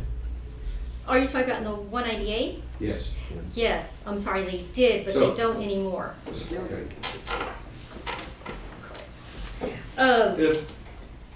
I'm sorry? With a new job description, and don't understand the details of your office. So it seems that if somebody's getting additional job responsibilities. She makes people go to jail. And that's part I understand. That's what she does, and pay fines. But the details I'm not so clear on. Okay. If someone's gonna be doing additional work, does that mean somebody else is not doing that work anymore? Because all the work had to be done. Yes, the prosecutors will be doing that work, but that's because we need to free up the prosecutors to be doing more prosecuting and give duties to that investigator. For example, this investigator would not be making plea offers. I believe that that's the prosecutor's duties. That's attorney work. So that's not going to happen with any investigator in my office. The prosecutor. I'm just trying to understand. And so that's not really an apple-to-apple comparison because the 25.5 investigator in the 198 is doing legal work, paralegal works, legal assistant work, and handling those pleas, and the one in your office is not going to do that. Yes, he will, other than not pleas. That's not all there is to paralegal. They'll, as the job description indicates, they'll be looking at the file, they'll be preparing notices that the prosecutors need to get out, expert notices, extraneous offense notices, getting a lot of the reports that need to be done. So it will be a paralegal type position, paralegal/investigator position, but not with making plea offers. My concern about having an investigator make a plea offer is I'm concerned that somebody might see that as somebody practicing law without a license, quite frankly. I got it. So that's why I'm not going to do it. I'm not going to do it, and I think an attorney's in a better position to evaluate a case and determine what should be done with it. But where I'm coming from, Lucy, I'm trying to clarify. If we're going to do job descriptions, I want the job descriptions to accurately reflect number one, what they're actually doing. Correct. But I would expect and hope to see job descriptions to be fairly similar between each of those two district attorneys' offices, and even somewhat over in PDO. So when we're talking about these investigators, we're going to have PDO investigators, we've got district attorney investigators, And if we're going to do job descriptions, I want to see them more uniform. I want to see the grades more comparable. You know, on a case-by-case basis, depending on expertise and experience. But what I'm hearing is the other investigators had a 25.5, so you want to move your new one to a 25.5. But he's not going to be doing the same thing that the other investigator is doing. Nor is he going to be getting paid what the other investigator is getting paid. So what happened, when this salary study was done, the DA's office was never on a grade and step. And the salary study actually recommended that the DA's staff remain off of the step and grade and on an open range. And that's on page 2, number 6, and page 3, number 2. We want it on step and grade. And exactly, and that's your prerogative. But I'm just saying that that grade and step was not assigned by the salary study. That was assigned by the court. I don't know how the court arrived at that. We got back into it, we extrapolated back. And figured that's out what they were making, and found the closest grade, along with whatever their appropriate step was. We kind of backed into those numbers to get everybody on the same system. And that's what I kind of figured, but again, you know, the 198 DA investigator is off the, I believe, if I'm correct, he's actually past the maximum. So that's a little bit, that was a little different situation. I remember when Scott came to you and said, you know, I want to be able to pay him as much as an ADA because he's that valuable to me. And I don't have a problem with that. I don't have a problem with him getting that, so I don't want it to sound like I'm complaining. And we're not complaining. We're just I know, but I'm just saying. apples to apples. Exactly. So my new hire would be doing the same thing the 198 DA's investigator is doing, other than plea offers, and that's what's reflected in that job description. That job description does not say he will be making plea offers. He will definitely be looking at the cases, evaluating them, and determining whether there's more investigation that's needed, and then reaching out to the investigator and their supervisor at the law enforcement agency and asking them to do that additional investigation. Doing that will save the prosecutors a lot of time because that means the prosecutors don't have to do it. It'll also move the cases quicker through the system because it's done up front instead of being sent over to the prosecutor for prosecutor review and then getting sent back to the investigator for more. And I understand that. What's looking like to me is we have, I'm going to say, a super qualified, exceptional investigator in the 198 that got moved up to a 25.5 grade. Then he has the steps that he has from his years of service here with the county. Okay? And this new investigator is going to have that same higher grade. Okay? They hadn't had the steps yet because he's just starting. I mean, new hires usually start at step 1. Not a 2. You're asking for a 2 because that was going to be comparable. But he's getting that 25.5. Is that where we really need to have that investigator? That's the question. I don't know, and honestly, it doesn't matter to me where this grade and step is, but you know, I thought it'd be better not to piecemeal it. I think that's where he should be, but as long as I can pay him what's already in my budget and what the former investigator was making, that's all I'm really seeking. We have no problem with the amount that's in your budget. That's not the issue. This is tinkering with this grade and step system and keeping job descriptions and grades among this class of people to be basically the same. That's what we're trying to maintain. Since you mentioned that you would be addressing that during the next budget cycle, then maybe that's where this should be addressed. And I'm really just seeking to be able to pay this new applicant what I was paying my former investigator. There's no change to my budget. That's already what's in the position schedule. That's really what I'm seeking. And I got that. But if we put him at a 25.5, he really ought to be at a 23.5 or a 24.5, and be able to work up to the 25.5. Once we do that, you know, we can't put that genie back in the jar. Set the precedent. Because then he's 25.5 when we start the budget process. And so I don't know what the answer would be. I'm really just seeking seeking approval to pay the new hire what's already in my budget for that position. And the pushback that you're getting, I know you sense that there's a pushback here, and the public doesn't understand what the pushback is by billing what you want, it's skewing the system that we've been trying to put in place for the last several years. It's like putting your thumb on a scale. We're not getting an accurate reading here. In order to be able to meet your personal situation, we're back to dismantling the system that we've been trying to put together for the last 3 years. The last time we talked about this, I suggested that we just change that entry level for this position, to which I was told everybody gets hired at a certain level, and that wouldn't work. It seemed to me the simplest thing to decide that job has but that would make it different from everything else. So what is the entry level for every employee? Grade 1. Step 1. Step Listen. 1, grade, but the grade. Grade whatever. Grade is whatever. Okay, so Grade if this depends on was, position. if this is a 25 and a step 1, what does that do? Well, what I would like to do is sit down and work with Vanessa and John. Okay, let's find out what the event, let's get the grades first, get the grades of the investigators, work with the sheriff's office, grades of investigators. And so we end up, we have, let's just say we've got a half a dozen investigators. And that's probably close to right, maybe a little bit more. And see, where is the average grade to start an investigator? And kind of lock that in place.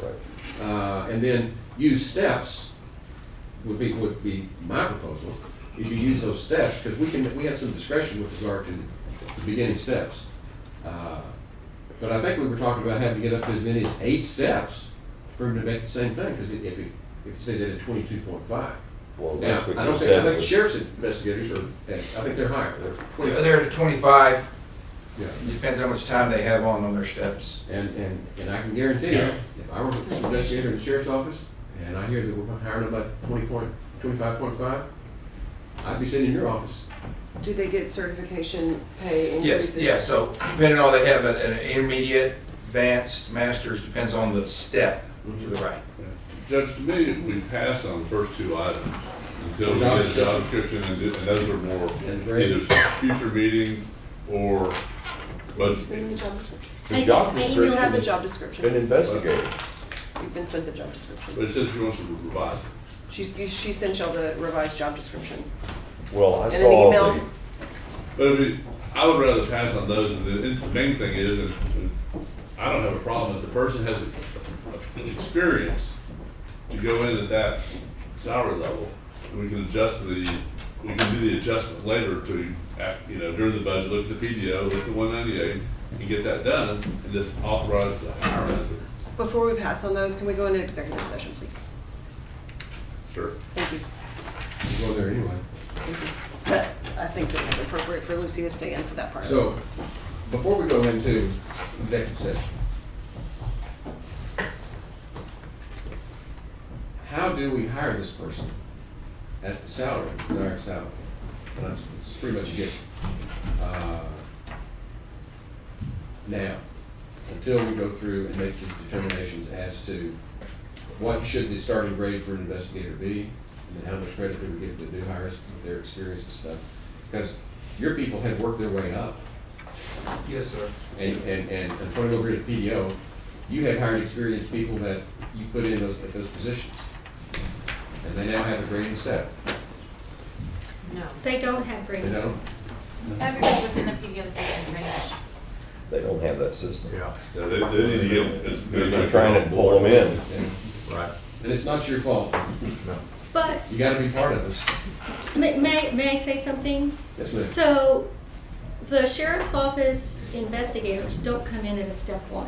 They get steps based on experience. So, just like my applicant has, not experience, but certificates. My applicant has a master's certificate level. So that, if he were in law enforcement, would start him in a step 4, correct? Right. A step 5.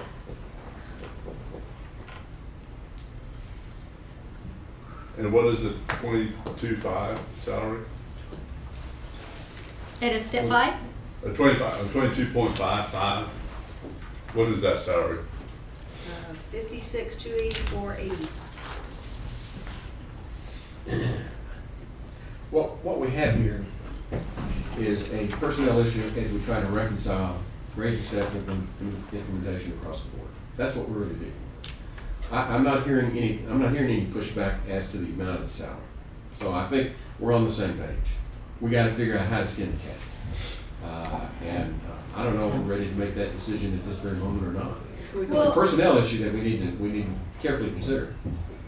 I would really like to go into executive session with y'all. The county attorney wants to go Well, into apparently, executive session. we need advice of counsel.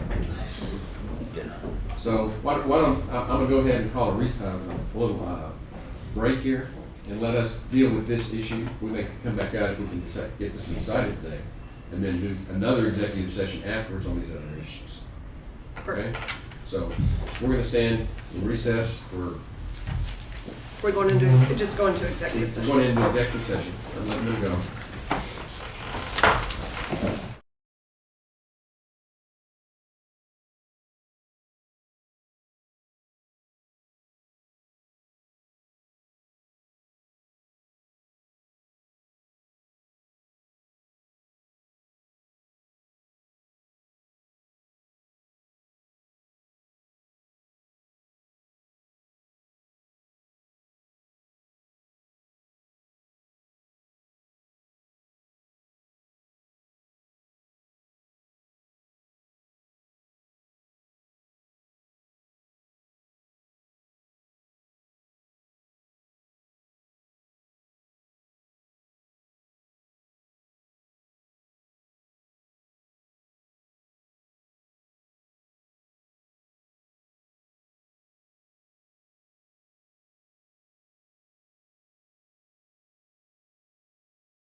59, and we're coming out of executive session. I'm going to go back and call 1.19, consider discuss take appropriate action to modify the job description for the full-time 216th District Attorney Investigator position. Make a motion we approve the new job description as submitted. Second. Got a motion? Oh, we don't have Jackie. I'm sorry. Good practice. Right at Jackie. Anybody shoot her a text? Jody's not here.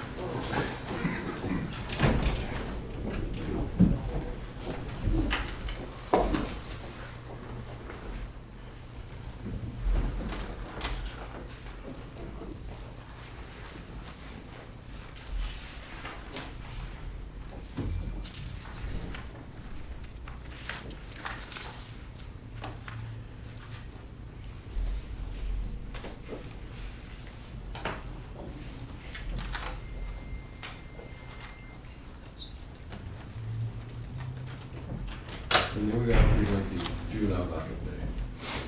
Is a massive docket.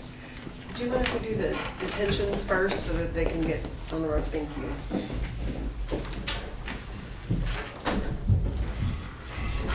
It is 12:01, and we're coming out of executive session.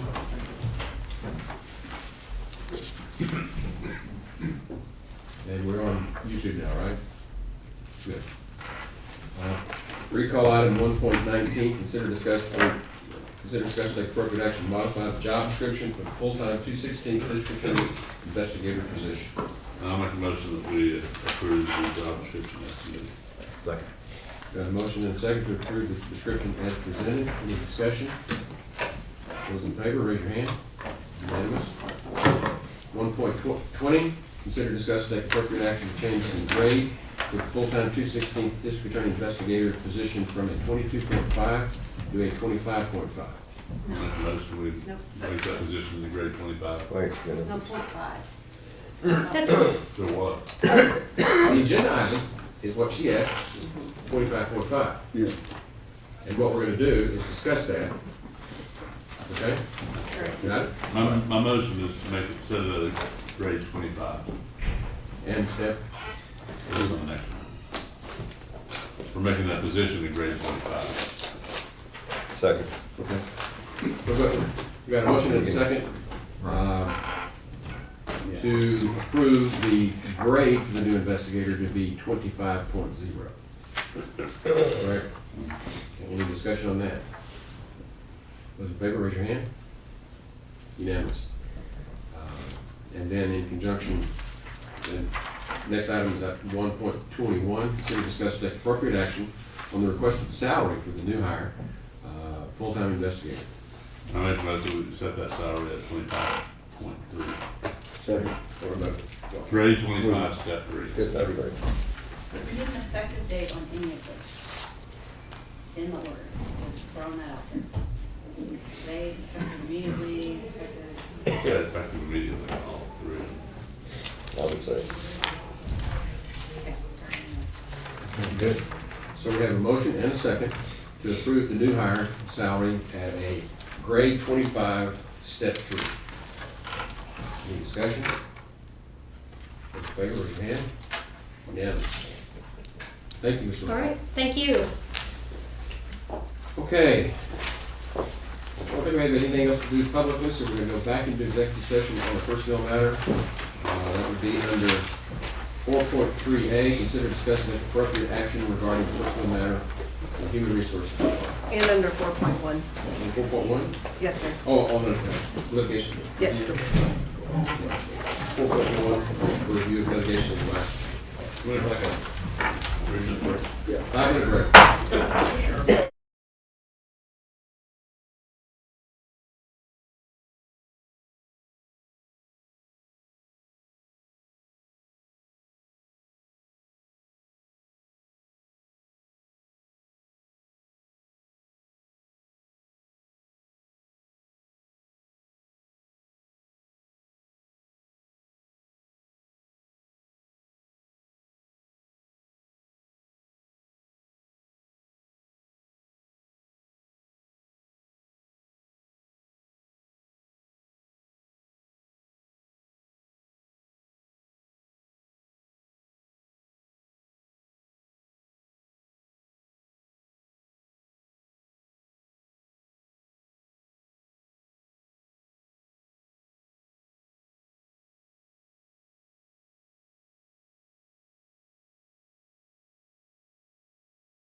We have no action items, we're going to executive session, so please adjourn.